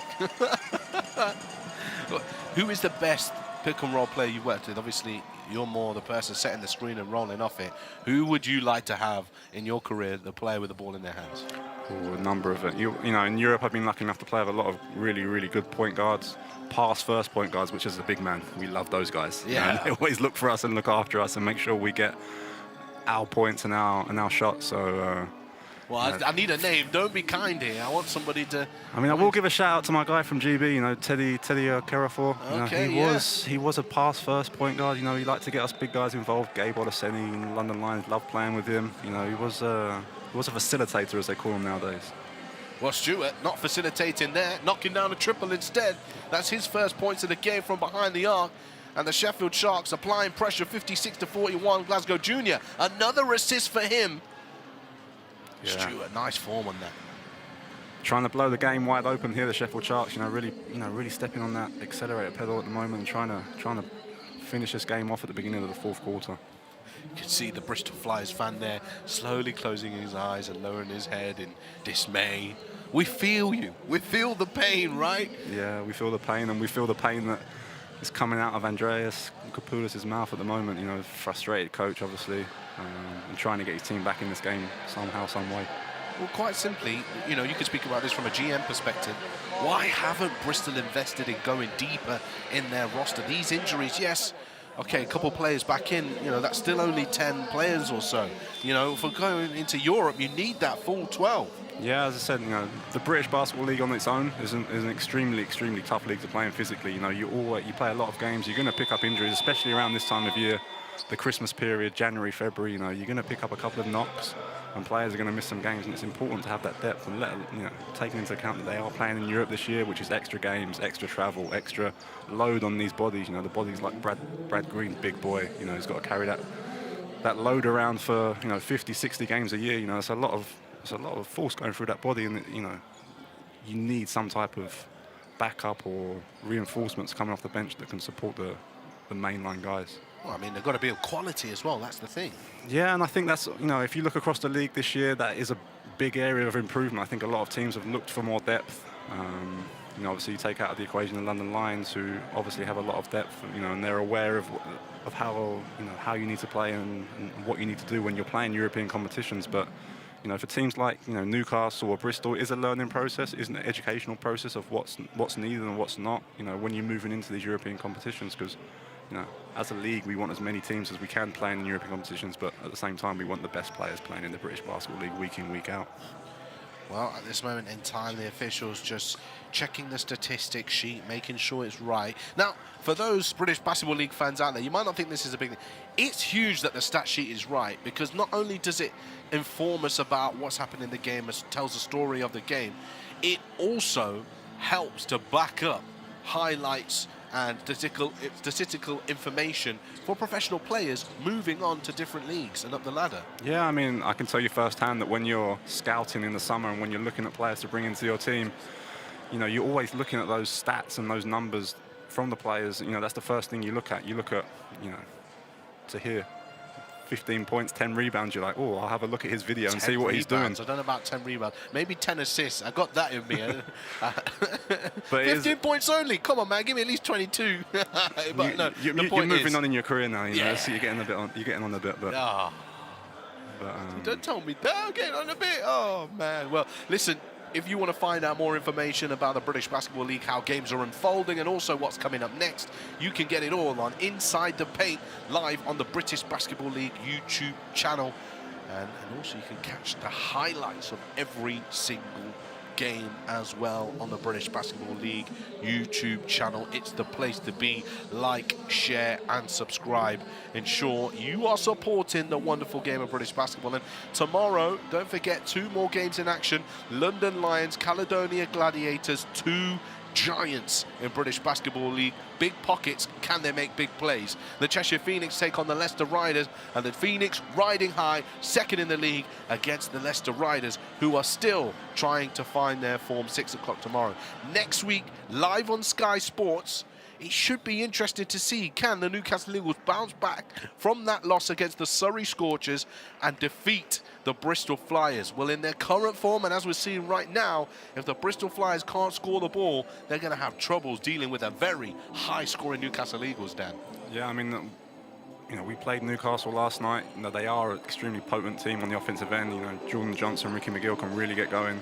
Ricky McGill's had numerous 30-point games this year, so it'll be a tough game for Newcastle as well. The physicality of Bristol is what causes teams problems, but at the same time, if you can't score the ball on the offensive end, you're always going to struggle. Voice of Dan Clark in the house. The fans here, very excitable. Lots of young, new, inspired individuals wanting to support the Bristol Flyers. And let's take a look at some of Kipper Nichols' action today. He's been getting to the rack, getting it done. Yeah, I mean, I think he's been the prime example of what the Sheffield Sharks have done tonight, which has been an extremely professional outing for them. They've done what they needed to do to get in the position to win this game. you know, and he's been leading from the front on that. Yeah, you know, you wouldn't pick out any players to be particularly selfish for this Sheffield Sharks team. No, I think they've shared the ball. They've tried to share the ball. They've missed, you know, what they would consider some open shots, some easy shots for them. But at the same time, they've been extremely professional about the way they've, you know, approached this game and executed in this game, especially on the defensive end. Shooting 41% from the field in this one. Bristol Flyers shooting 36% overall. Turnovers in double digits for the Bristol Flyers. 14 turnovers for them, but luckily that's only resulted in 8 points for the Sheffield Sharks. And they've also been battling away in the paint against the Flyers. And I think this is all done now. I think there was a foul discrepancy in the stats, so they've confirmed what the right call was. They've edited that, and now we're back to it. And another foul will be called here. Roel Graham-Bell going head hunting and knocks off the head of Nixon. I mean, I know there was a lot of contact there, and I know it was a physical play from Roel Graham, but I'm not sure he was really, you know, he was pretty still when he set that screen. Yeah. You know, it's an unfortunate impact, and the fact that the referee, you know, 20 meters from the players called that when there's a referee 5 meters from it is hard to understand, and that's where I think the frustrations from Roel will come. Insight there on the offensive foul from Roel Graham-Bell, and that's his, I believe, his 4th personal foul now. Roel Graham-Bell will limit his minutes in this 4th quarter. He will, of course, come back in. One of the more effective players, Glasgow Junior now, shaking off Jackson, switched onto by Green, and Bennett Cook is triple teamed inside and knocked away from his hands and line possession. Cardinal sin there from the big guy. Once you receive that ball near the basket, you never want to bring it down to the height of the smaller players, and Bennett Cook did that, and if not, he would have probably had an easy 2. Here's Stewart. He's going to fire up another triple. That comes off the side of the eye. There was not many seconds left on the shot clock there for the Sharks. Here comes CJ Jackson. CJ Jackson, another player, I think, scoreless tonight for the Bristol Flyers, and they need that input from the. I would not like to be Rodney Glasgow in that situation with big Brad Green falling on your head. He's a big boy though, Glasgow Junior. He can handle it. He's okay. He puts a hand up to Atiba just to let him know he's all right. Here's Green there. And then, there we go, Brad Green. Oh, body slam. WWE wrestling. There are other wrestling brands available, Dan, just so you know, in case. Yeah, I mean, it looks like we've got one in the British Basketball League as well. That could lead to so many questions about comparisons between wrestlers and British Basketball League players. Basketball for now. Here's CJ Jackson. Ralph Thomas Edwards pull up triple. No good again for Bristol from behind the arc. They are 1 for 15, Dan. Yeah, and that is a strong area of their game normally. You know, Ollison, Trajan Jacob. Just say great defense there from Ralph. Thomas Edwards, he's driving now, and an early foul committed there from Adekoya. Is that 2 shots? It'll be interesting to see. I'm guessing the reason why Adekoya went for the ball early is he didn't want to give away 2 shots. Here's Ralph Thomas Edwards picking that one off. Adekoya chasing away there. The dribble is still happening, and then he picks it up after the foul. It's a tough one. It's always a tough one, that, for the referees, you know, that continuation rule of, is he going to the basket? Is he going to finish at the basket before or during the foul? You know, it's always tough to read that one. Well, he's got the benefit of the doubt here. Ralph Thomas Edwards, he's going to go to the free throw line for 2 shots, and some boos being thrown around by the Bristol Flyers fans, I believe. Maybe they would hope for an unsportsmanlike foul. I guess that's the other conversation you can have about that play. Yeah, potentially. We could, you know, there's lots of interpretations, I think, of an unsportsmanlike foul nowadays. You know, we had one yesterday in Newcastle with Darius Defoe, and it was an unsportsmanlike foul. But here, I think Jabril made a solid play to go and play for the ball. Normally, if you don't play at the ball, or you don't attempt to steal the ball or attack the ball, then it could be deemed to be an unsportsmanlike foul.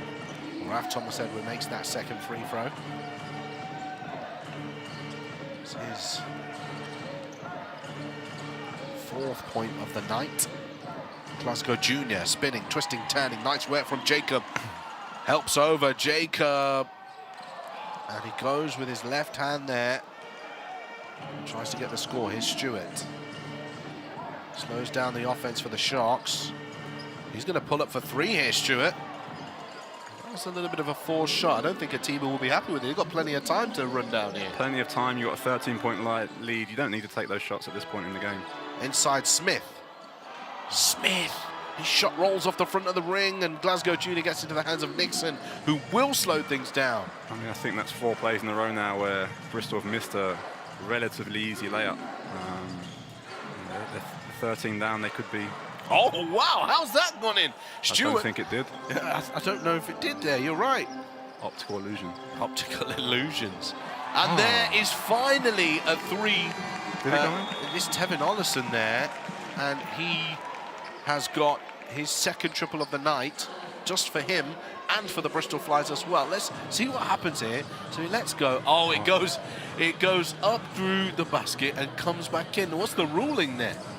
I'm not really sure. I don't think I've ever seen that before. I'll have to look at my rule book, but I think that should be an out-of-bounds play to the Bristol Flyers, but the refs didn't stop the game and continued, and Bristol took full advantage. We can put that out into the universe. Give us the answer. What happens when the ball goes underneath the basket, through the hoop, and comes back in? I know one of you will know. Let us know on social media, at British Basket M, live in the British Basketball League YouTube channel, or at British Basketball League across other social media platforms. We need the answer to that question. I don't have my rule book with me, and we didn't speak about that on my level 2 referee course. Let's have another look at this one. I mean, it was a great pass from Bennett Cook, but yeah, well, that's it. Oh, under. I mean, in the playground, I would have counted that. I mean, I would have probably tried to count that in the British Basketball League as well if I was an offensive player. Oh dear. 10-point game though, still 6.5 minutes left to play. It's not impossible for Bristol at this moment in time. No, it's not impossible, and hopefully Bristol fans will be screaming at their televisions or their YouTube devices right now, trying to get behind their team. There's never an empty seat at the SGS Wise Arena. It's always a packed out crowd. Bristol have many fans who can't be in the building. Here they are, the crowd in the house, going crazy. Yes, I'm on TV, I'm on TV, Mum. Well, let's get back to the action then. Here comes Devell Ramsey. 6:20 on the clock in the 4th quarter. 10-point game. Adekoya. Pipkins across to Nixon, feeding the paint down low. Travel violation called there. Have to check that one out again. Jabril Adekoya is normally a solid player with his footwork, but it'll be interesting to see whether he made the mistake or not. Don't see many travels called this year, do we, in the British Basketball League? No, I've seen a couple, but you're right. And to be fair, most of the travels I've seen have come from the big men, Dan. Yeah, The guys whose footwork's supposed to be real solid. It's always easier to see a big man's feet move because they're so big. That's true, yeah. Ralph Thomas-Edwards fighting for that shot there. Offensive rebound, no good. Leslie Smith now with another chance, and he throws that up after drawing the contact from Adekoya. He's going to get 2 shots here. You know, Bristol Flyers, they are fighting, they are, getting after that offensive glass, and it gives that opportunity for Leslie Smith to shoot 2 free throws. Adekoya does get some fingertips on the ball there, but there's contact on the arm too. Smith to the line. Leslie Smith. He's got 2 points, 1 for 7 from the field, 14% for him. 7 rebounds though. We hope it improves for the rest for the remainder 5:49 of this game, but 19 for 54 for the Bristol Flyers from the field. It's been a long night. Smith does miss that first. As you can see, disapproval from the lady on the right there. Slow, she did it in the most subtle but dissatisfying way, just that slow shake of her head. Just disappointed. Disappointed, but clapping nonetheless, supporting the Flyers, getting behind them. That's what it's all about.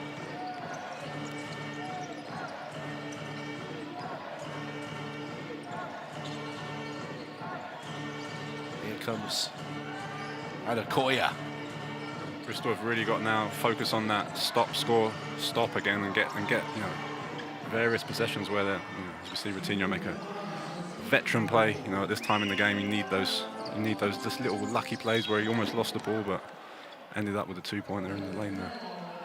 Foul is called here. Another 2 shots to come for the Flyers. Call here is Ramsey's actually picking pockets there. I don't think he gets any of the body. The ball comes off the knee. I think the foul will be more called than Adekoya in that situation. Yeah, I mean, it's always tough for the referee in that situation when there's a lot of bodies close together. But yeah, I mean, it was the right call. I think he was fouled by either Ramsey or Adekoya.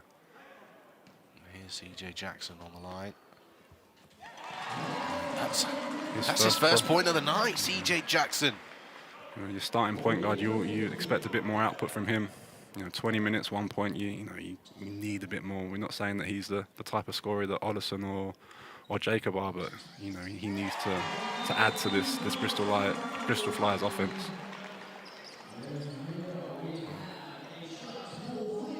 He hasn't lit the world alight, CJ Jackson, in his previous time. He was coming off injury with the Riders, and he did well in Europe, performed exceptionally well in Europe for the Bristol Flyers, but in the British Basketball League, yet to find his feet. And they need that sooner rather than later. Here's Ralph Thomas Edwards crossing over to his left hand, trying to bully his way to the basket.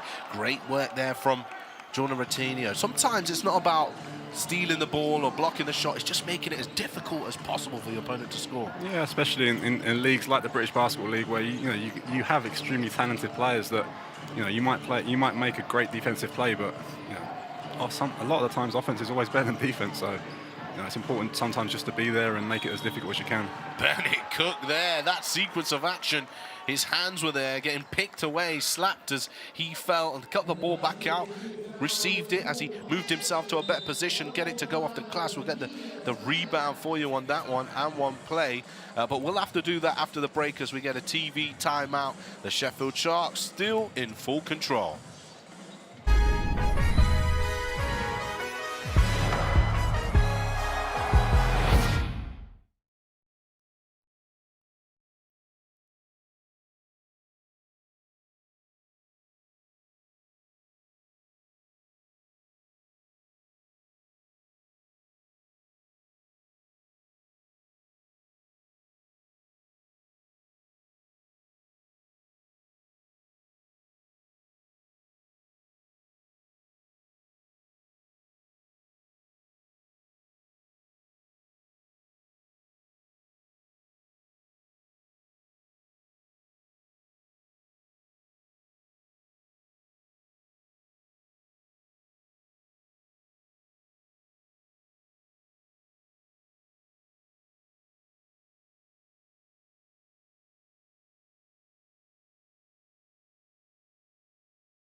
Here we go. The climax of this game around the corner, 49-60. The score, a puff of the cheeks for Andres Kapoulas. It's been a long few weeks for him, Dan. It has been a long few weeks. If it wasn't for those wins that they've had in Europe, it would have been a bad situation down there in Bristol with the injuries and losing games. He needs to find a way for his troops to regroup and start to get some wins on the board. Well, here comes Jackson.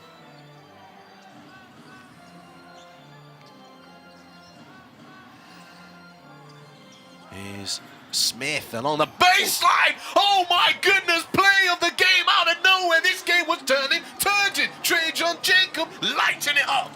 I mean, we did not expect that from Trajan Jacob, did we? We talked about his three-point shooting, but it comes down with the lefty hammer. I can't say I've had an ounce of adrenaline in me all game, but in that very moment there, let's watch this back. Smith, Pipkins overplays Jacob. swinging on the ring. Hold that, Nichols. Nichols just looks at the floor in despair. He knows he just got posterized. But can the Bristol Flyers go one further and close in this game? I mean, those are the type of plays that you expect to reignite that, that passion, that emotion that, that can really build a comeback right now for the Bristol Flyers. Well, here's Pipkins, another high flyer. He's not shown us too much today. Last time I had to wait for a beautiful shot at the end of the game against Bristol, so he might have something for us towards the end.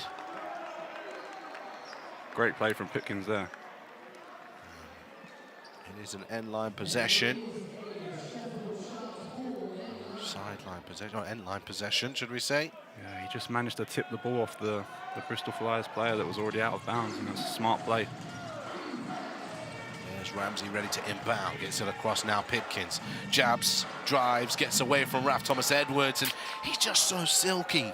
He is silky, he is smooth. He's not been great tonight. If we look at the plus minuses here, both him and Ramsey are -4. When you're up 10, 12 points, it's rare that you see that in two of your better players, but coming up good at the end of the game. Samuels. Here's Ollison. Driving, skipped across. Corey Samuels for 3. Nice rebound there for Jacob, but I think he caught it with his feet on the line. Sheffield Sharks will get that back, and he's saying, I was pushed out of bounds there, ref. And David Griffin disagrees. I think he might have a bit of a case there. Did look like he was moved a bit after he got the offensive rebound. He lands in, no. and it's that back foot out. That back foot out, yeah. It's 12 points. There's plenty of time. We've seen stranger things before. Not talking about the TV series. Here's Cook, rotation, Nichols. Now finds Pipkins, hard dribble, pound, right hand, floated it up. Can't get it to go. Rebound for Raf Thomas-Edwards. This is where they've got to go. Yeah, this is it. We've mentioned this so many times this game. They get stops. Can they convert now? Well, they're going to turn it over again nearly. Samuels, Raf Thomas-Edwards. Smith, he's coming up. Doesn't connect on that screen, but Ollison's still going to go to work. Where's the next pass coming? There it is.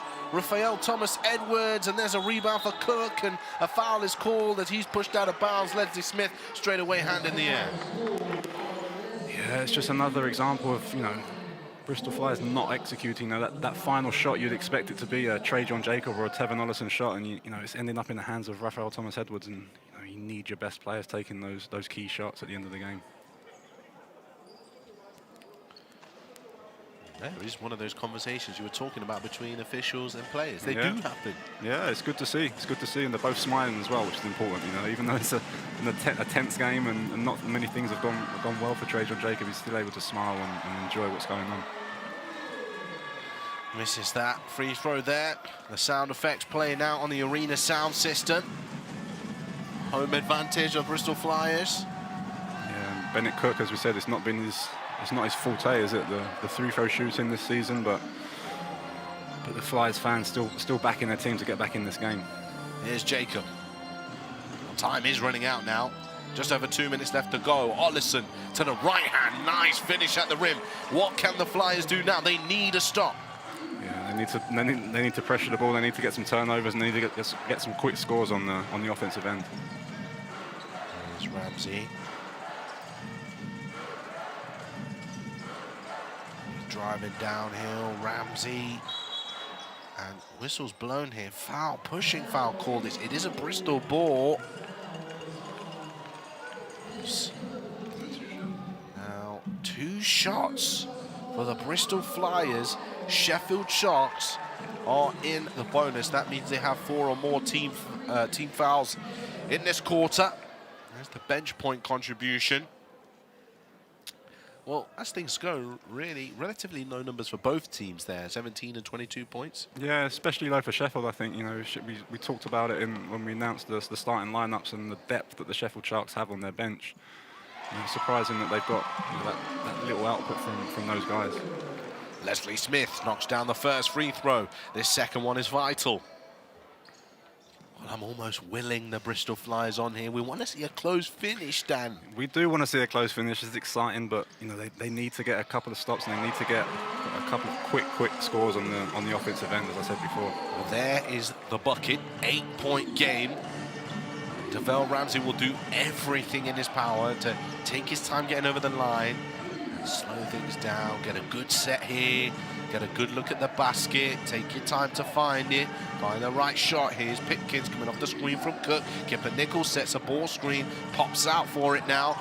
There's Cook inside ceiling, Kipper Nichols mid-range, a fight for the... Oh, he's tipped it into his own basket! Into his own basket, the Bristol Flyers.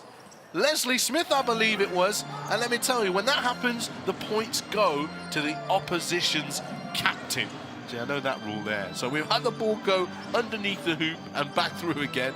But we've also have an own basket scored today as Leslie Smith comes up big with a 3, scores 2 points down the other end, scores 3 down the other side. I mean, I was going to say that he was, you know, he can't score on his end, but then he's able to score for the Sheffield Sharks, unfortunately. But yeah, huge 3 there from Leslie Smith, and hopefully they can find a way just to get back in this game. Nice hands there from Smith now at the top of the defense. Long arms deflecting that pass away. Here is Trajan Jacob. There's the 3, or should I say Ollison. It's good to go. Big triple now from Bristol, and this game all of a sudden has burst to life, Dan, just as we hope it would. 52.1 on the clock, and it's 61 to 65. I mean, this is exactly what we wanted to hear. You know, this is what I've been asking them to do all second half. This, you know, this initial attack and this first 8 seconds of the offense, being aggressive, being assertive, being, you know, doing what they can do best, which Ollison can score. You know, and he's been a bit passive so far in this game, but you know, great shot there on the secondary break. Oh, timeout is called now. Both teams talk it over. Tevin Ollison has taken his tally to 16 points, 3 rebounds, 2 assists. We have to start now thinking about who your MVP of the game is, and you've got to think about players from each team now. We wouldn't be saying that earlier on in the game, but you've got to think about a potential MVP from Bristol as well. Who are your main candidates from both teams? I mean, I think Brad Green has been solid today, but you know, if Tevin Ollison is able to bring his team back into this game and, you know, and get and steal a win at the end of the game, he would be my choice. And you know, and for the Sheffield Sharks, you've got to look at the, you know, what Nixon's been able to do, and also what Kipper Nichols has been able to do. I think Kipper Nichols has been, you know, the experienced professional player today, and has really tried to do the right thing throughout the game for the Sheffield Sharks. But also Jordan Routinho, you know, he's had a solid all-round game, and you know, we'll have to see how this last 52 seconds, you know, carries out. Well, there's the own basket, and that's Smith. He knocks that down, and Bennett Cook, who is the captain, will get those 2 points. That puts him at 12 points personal, 6 rebounds. And now the Bristol faithful getting behind their team. Big play here, 52.1, 61-65. This game is a close one now. Who's going to close it out? Here's Nixon handing the ball to Ramsey. Ralph Thomas Edwards looks to foul. Ramsey, Cook, Routinho. Now back with Ramsey, and the foul is called eventually. And there wasn't much time on the shot clock, was there, Dan? No, I think that's a bad foul there from Raphael. I don't think he read the game very well there. You know, 10 seconds left on the shot clock. You know, they're miles away from the basket and played good defense. You know, they had an opportunity there to foul a bad free throw shooter in Bennett Cook when he received it close to the basket, but you know, he moved the ball on quickly to Devell Ramsey, and you've got to bet on him making these 2 free throws. Well, if he does make these 2 free throws, who are you going to go for your game MVP, Dan? I think I am going to go with Jordan Routinho, and I spoke about him at the top of the show, being that glue guy for the Sheffield Sharks. You know, doing a bit of everything. You know, being that great defensive presence, both on and off the ball. You know, packing that paint on the weak side, as he does so well for them. Oh, Ramsey's missed a free throw here, and it'll stay with the Bristol Flyers. So it's still a 5-point game, 37.1. They've got away a bit with that foul now, because you know, you would hope that he'd miss both of those free throws, but you would take one miss and you guarantee possession in your hands. Here comes Trajan Jacob spinning away from the defenders. Got to find some room to get something off here. Leslie Smith's going to go for the screen. Double team now. Cook hands off Smith.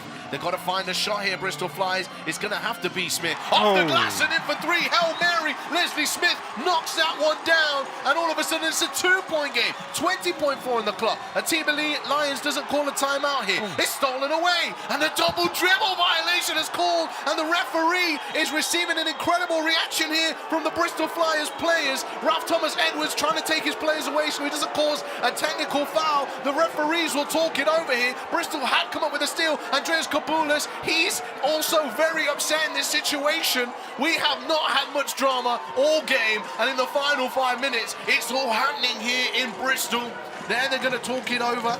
Well, I'm not sure if we can get another shot of what happened there after the 3-point shot was made, but I'm not really sure what the referee has called here. He called a double dribble originally, but all of the players, you know when something's wrong, when all of the players on both teams are a bit baffled about what's going on, but we'll have to try and see this again at some point. See, I just heard him say, I swear word up. You can make with that what you will. I messed up is how I'm going to say it, and it's going to be an end line ball for Bristol is what I use with my lip reading technique. And is they're going to check how much time's on the clock. Let's see what happens here. He's going to explain the call now. They're explaining to both teams. And Atiba Lions hand on head. Andreas Kopoulas, he's listening in intently. I think Andreas' heart rate is at a dangerous level at this point in time. Oh my goodness, what a ball game. Look. Atiba Lions hit. Read the lips of Atiba Lions and you'll know what he thinks. And he's having a conversation with the referee. And the referee has admitted to getting the decision wrong. It is a Bristol Flyers ball. Now they've got to figure out what they're going to do with it. Can they steal this game right at the death? The jacket comes off for Atiba Lions. He's ready to check in himself if he has to. I'm guessing it will be 14 seconds on the shot clock and ball for Bristol. Well, obviously they scored the basket and then they made the steal. So that would have been a fresh shot clock at that point when they made the steal. And it's only game clock left because it was under 24 seconds left on the clock. 20.1 seconds. Atiba Lions hope and a prayer to the Lord. Substitution now, quick check. Oh, CJ Jackson, he's checking into the game right now. And there's only one timeout, I believe, left for each of those teams. And then here's Atiba still frustrated. He's not quite sure why this game hasn't got underway. And, you know, he's right to be frustrated. They've corrected the call. They've got the right call on the clock. Let's get the ball in now. Let's get things going. Here's Jacob. Bristol Flyers fans, hold it to your seats. Sheffield Sharks fans, take a deep breath. Here's Tevin Ollison downhill. He's got a good look here. He's tied the game. And a timeout called. Atiba Lions running over to the table. Timeout call. Atiba Lions showing passion. Technical foul? And I believe a technical foul might have been called. I don't think it has been called. There's 13.4 on the clock. A timeout has been called, and we know that for sure. 66, Dan. Who thought that we'd be here right now? I mean, me and you definitely didn't think we were going to be here. So I'm loving it. And you've got to admire the will and the determination of the Bristol Flyers to get back in this game. You know, they've made some huge shots down the end. Those shots that they weren't making throughout the whole game, the last 3-4 minutes, they've been able to make some really huge shots. You know, remember that bank shot from Leslie Smith not long ago, and then the big drive here from Tevin Ollison. He just kind of opened up that lane. Great play there for the Flyers, and there he is. Timeout. Atiba Lions wanting that straight away. He's very annoyed there, and the referee is just calling a timeout there. He was very calm. He didn't call a technical foul at a tie game. In that situation, called a technical foul, could have essentially given the game to Bristol potentially. Yeah, 100%. You know, you've got to give props to the referee there. You know, he understands it's a high tension moment and a lot of emotions going around what happened previously on the previous call, but I wasn't sure if Atiba was going to check himself in, call a timeout, or what he was going to do in that when he was sprinting towards the table. So we'll see what he's drawn up here for his team and see if they can get a game-winning bucket. Well, they've advanced the ball here, 13.4 seconds on the clock. The shot clock does not matter. Let's see if we are going to be using the magical word overtime here on a Saturday night in the British Basketball League. The final 5 minutes of this game has been electrifying. If you'd have tuned in before that, I'm not sure you would have said the same. Here we go, Rodney Glasgow Jr. ready to inbound. Nichols comes off the screen into the hands of Nixon. Uses the screen from Cook. They're trying to use all the clock here, the Sheffield Sharks. Nixon for three, rebound, Nichols, Glasgow Jr. fires it up, inside, no good on the shot there, rebound for Leslie Smith. And that is the end of the game, it's all tied up. And once again, the team of Lions showing his passion right now. And a technical foul has been given. This is a really interesting situation, Dan. So my understanding of this, if the game has finished and they've called a technical foul and it's going to overtime, the first play of overtime will be a free throw.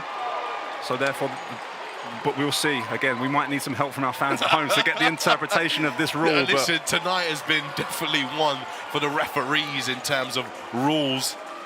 And Atiba Lyons is over there. What's he saying? We're calling over the media team. So it's overtime for sure. Then the first shot when they come back in will be a free throw. It's calmed down now, Atiba Lyons. Yeah. I mean, I can understand his frustration. They were getting hacked underneath there. We need to look back at that last sequence if we can, and the production team. And I mean, I think is frustrated. I think his frustration as well. Obviously, whatever happened at the end of the game, you know, it happens. But you know, the fact that the Sheffield Sharks gave away a 13-point lead in that fourth quarter, that's what he'll be frustrated about. Well, I apologise if you did hear any foul language there. Basketball is a sport full of passion, excitement, and pure love for the game. And sometimes we let some passionate words slip out. But here we go. I cannot believe this. We were saying at halftime, well, yeah, this game's a bit of a slow burner. You know, we were getting ready to see this thing out. Bristol Flyers, they've had other plans. Yeah, and I think that's, you know, a lot of the frustration of Atiba Lyons will be taken out on the referees, but I think his main frustration will be with his players. You know, an experienced team, a team who's been in these situations a number of times, you know, and the fact that they couldn't close the game out will be extremely disappointing to him. Leslie Smith, that'll be his 11th point. He's on double-double now, 11 points, 10 rebounds. Huge, huge three. Right, so here we go, back to the action then. So the technical foul was called on the coach of Atiba Lyons. Bristol Flyers now take this free throw. Arlison on the line. Misses the technical free throw. Some would say the ball doesn't lie, Dan. Some would say, but some say it's prolific lie, is that what you're saying, the ball? But yeah, I mean, you can see him trying to just regather his thoughts there and concentrate on these last 5 minutes, but full credit to the Bristol Flyers, eh? Never gave up, always kept fighting. They haven't made a lot of shots, hasn't been beautiful basketball, as they would say, but you know, they found a way to get back into this game. Well, both teams shooting exactly the same field goal percentage now, 38 apiece in terms of field goal shooting percentage. Here's Nixon. All of a sudden, the pace of this game has almost hastened as Nixon fires up the long two, rolls in and out, rebound for Raf Thomas Edwards. Thing is, Bristol Flyers have the home advantage. The crowd now, they will be invigorated. Yeah, they've managed to get that crowd back into the game, back engaged with them, and you know, they're fully behind them at this moment in time. Smith, hand off, Samuels for three. Samuels knocks down a huge triple. Well, Bristol, could the streak be ended tonight? Is that his first points of the game, if I'm not correct? That is his fourth point of the game, so he had one free throw. That's his first made field goal. You know, the rule is apparently that whoever scores first in overtime normally wins, so we'll see if that comes to fruition. Yeah. And a steal now. Leslie Smith, he'll be urged to shoot every time he gets to the three-point line now. Here's Ollison trying to shake off Glasgow Jr. Smith is going to go for another three. This time less fortune than he had in the previous play, and that is out of bounds. Sheffield Sharks ball, Bristol Flyers players hustling for every possession. Yeah, you'd have to say that momentum at the moment, this moment in time, is with the Bristol Flyers. You know, they're getting good shots, they're playing aggressively on the defensive end, and it's Corey Samuels, you know, the young guy from Bristol, stepping up and making a huge shot for him right there. Here is Nixon. Cook. Sharks now the ones trailing. I don't think they have trailed at any point in this game. 2 shots to come now. For those fans new to the game, when you're in team foul trouble in the 4th quarter, it actually translates over into overtime. So any fouls now could be detrimental to your team.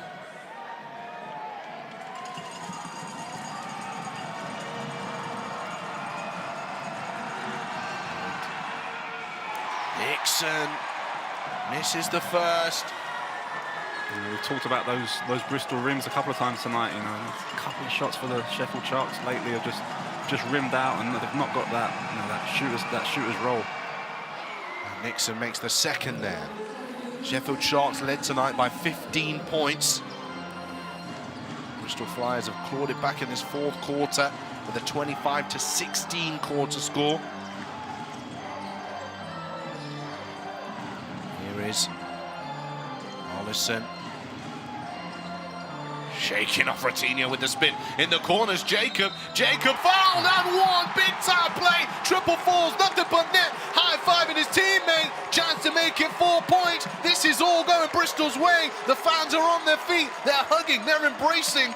Oh my goodness, Dan. I mean, fair dues. He hasn't made a shot all game. We highlighted at the top of the show that his, that 3-point shooting from Trajan Jacob could be the X factor, and just left his foot dangling a bit there to allow for that contact, but nonetheless there was contact on the shooter, and you've got to respect that landing space.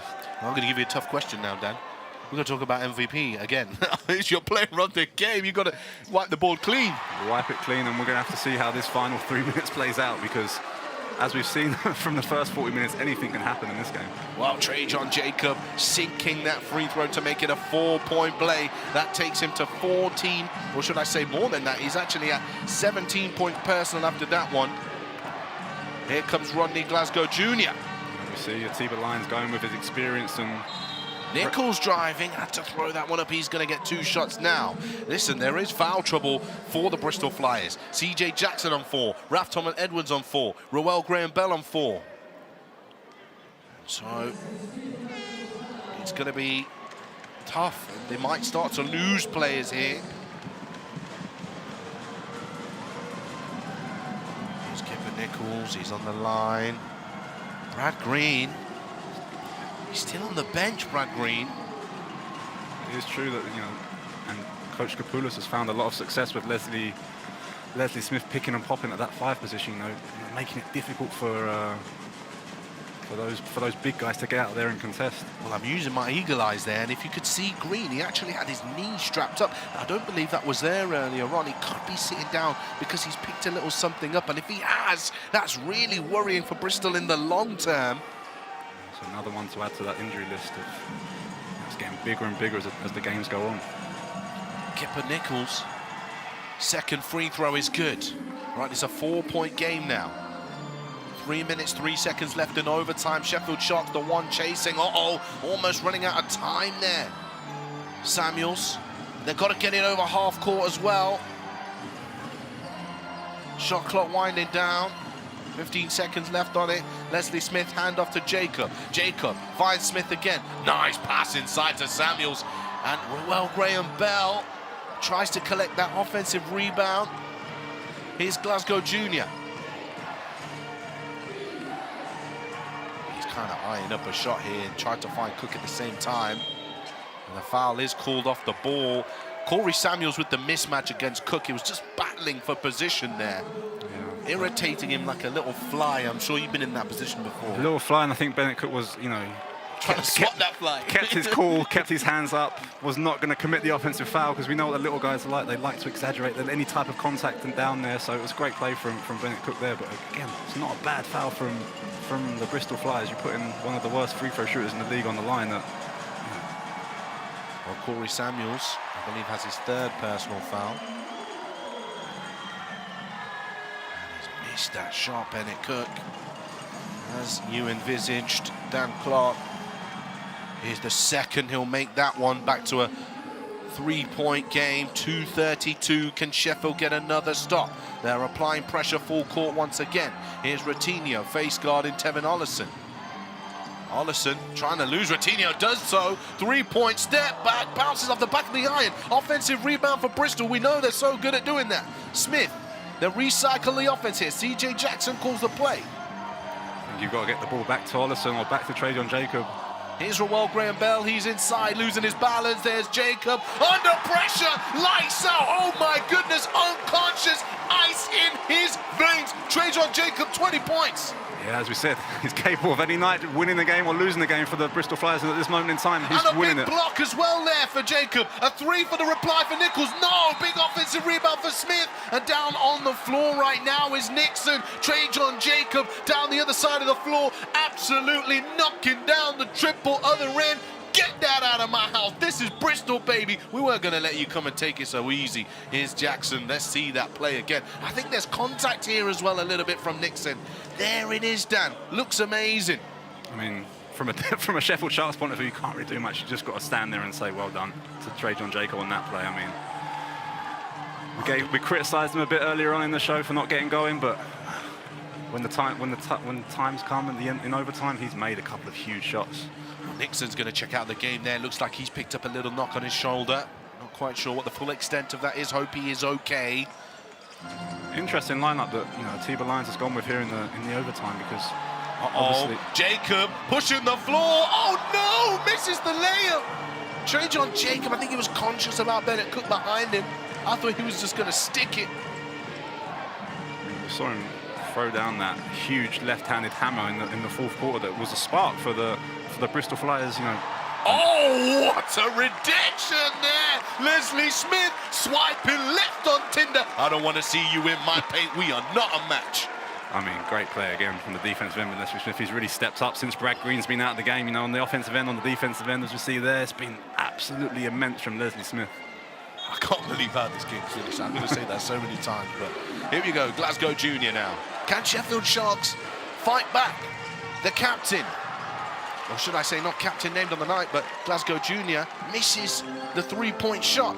Yeah, it's interesting with the lineup Tiba Lyons has gone with in this overtime.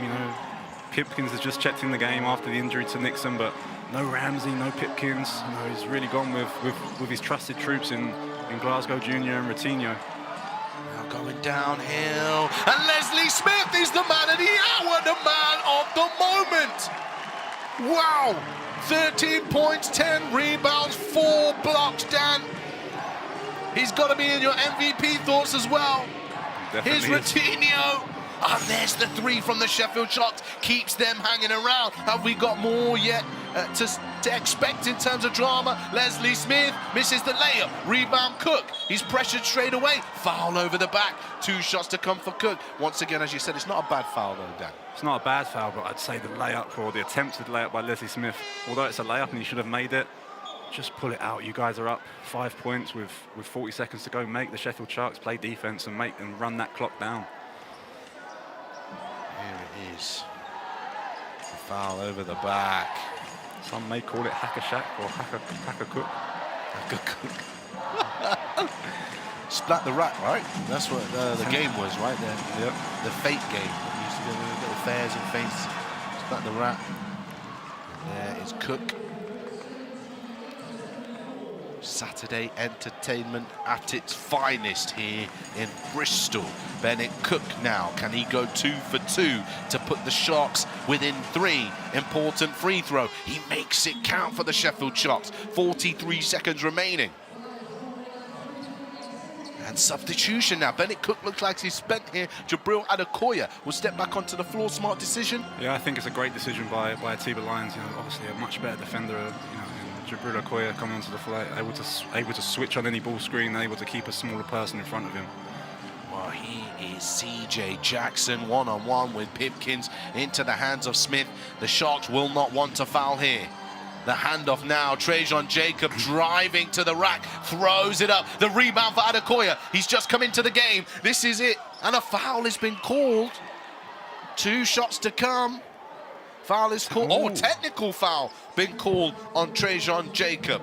He holds his hands up, not quite sure what he said. So what will happen here is a double whammy for the Bristol Flyers. It's a free throw shot, and it will go back into the Flyers, into the Sharks' half, for them to re-inbound, and they go again.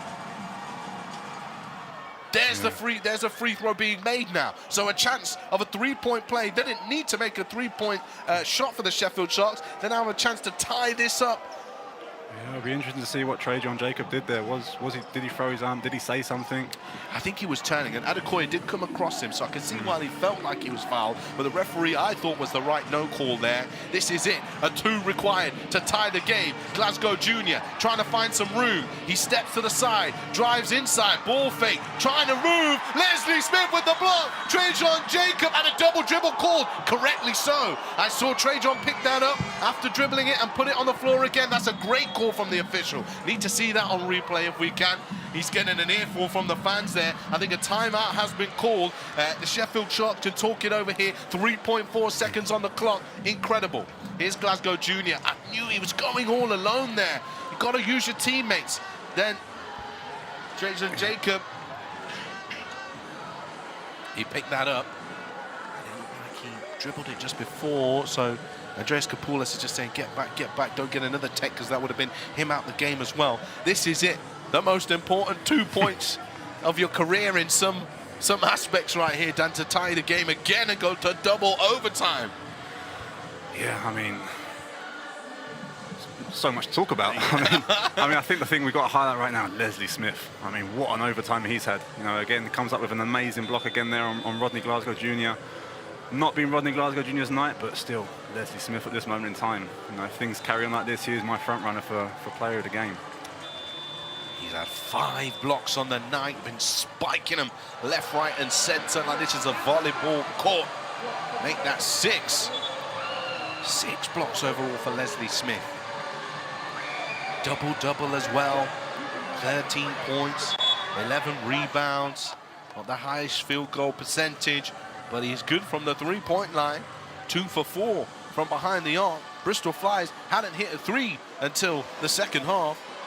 And now they've got 8 in this game at pivotal moments. Atiba Lions, it's got to see the magic from coach here. Let's see what position he can find for his players, and the players have got to do the rest though, Dan. Yeah, 100%. It is now. You need a moment of magic from one of your guys right now to score, because you know very rarely will the ref bail you out on a call here right now. You're going to have to make a great play to score. Here we go. Let's see how this plays out. Rodney Glasgow Jr. looking to inbound the ball. He's not got long left here. Adekoya, he's going to have to fire it up. A shot goes up and is blocked, and it's over. The Bristol Flyers snatch and steal the win against the Sheffield Sharks at home, and the streak is broken down. The lost streak of 5 games snapped. What an incredible comeback for the Bristol Flyers. I mean, absolutely amazing. The belief and the faith they had in each other to come back into this game was, you know, admirable. It's, yeah, I mean, full credit to Andreas Kapoulas and his team right tonight, because, you know, it looked like it was going to be a long night for them, but they found a way to get back into this game, and then in overtime were absolutely amazing. Your MVP player of the game, come on, cement it for us, surely. It's got to be Leslie Smith, you know, that last play of the game there sums it up. Another block. I think that's 7 blocks on the game.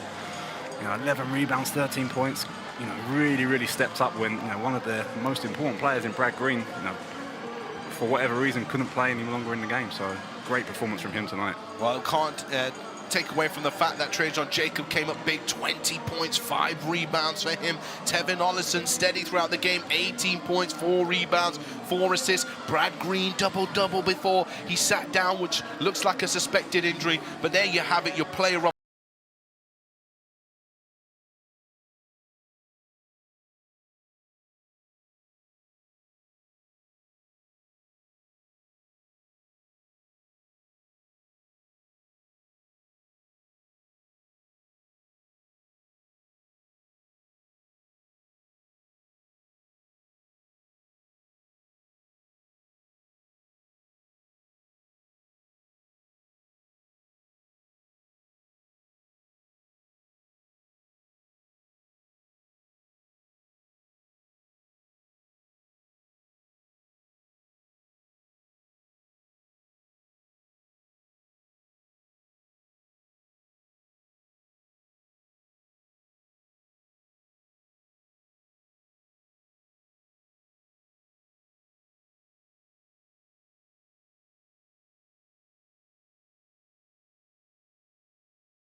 they are, Dan.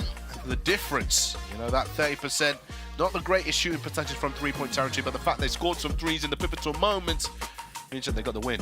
Yeah, 100%. I mean, 8 threes in that second half between the second half and overtime. But you know, you look at the rebounds there, 53 rebounds. I'm not sure if that's a high this year in the British Basketball League, but you know, great work from them especially in the second half. Well, there you have it, the stats for you. Let's take a quick look at the fixtures and results so far this weekend. Flyers fell on the road at Caledonia Gladiators, adding to their loss streak. The Newcastle Eagles taking a loss at home against the Surrey Scorchers. The Riders falling by 10 to the London Lions. And right here in Bristol, what looked like it was going to be a pretty lackluster fixture has exploded into a wonderful game in overtime. The Bristol Flyers won that one. Let's take a look at the league standings. The Sheffield Sharks 9-7, Bristol Flyers 9. How tight is it in the middle of the pack there, Dan? Yeah, it's turned into a great league. Obviously, you have the London Lions up top, but you know, all the way up from Surrey, all the way up to the Caledonia Gladiators. You know, all the teams are within a couple of games, and it's, you know, looking to be an extremely exciting second half of the season. Well, don't go anywhere. It's the British Basketball League YouTube channel. That's where you're going to catch all of this season's live and for free online. Tomorrow, there's 2 more games in action. 3 o'clock, 6 o'clock, Lions Gladiators, Cheshire Phoenix taking on the Leicester Riders. Also, don't forget to check out Inside the Paint, which will also be uploaded to the British Basketball League YouTube channel. Your final thoughts then, Dan? You're going to be going home with a smile, right, I guess, because it was a great game to call in the end. Yeah, huge smile, happy for Bristol. You know, that prevalence and the faith they had to win that game was just amazing, and you just can't be happy. You can be happy for them and their fans that were filling the SGS Arena tonight. Well, I'm sure you're going to be glad you stayed at home this evening as well. Listen, I hope you've had a great evening. We'll see you soon. We'll see you next time. Tahir Hajat and Dan Clark, have a very good night.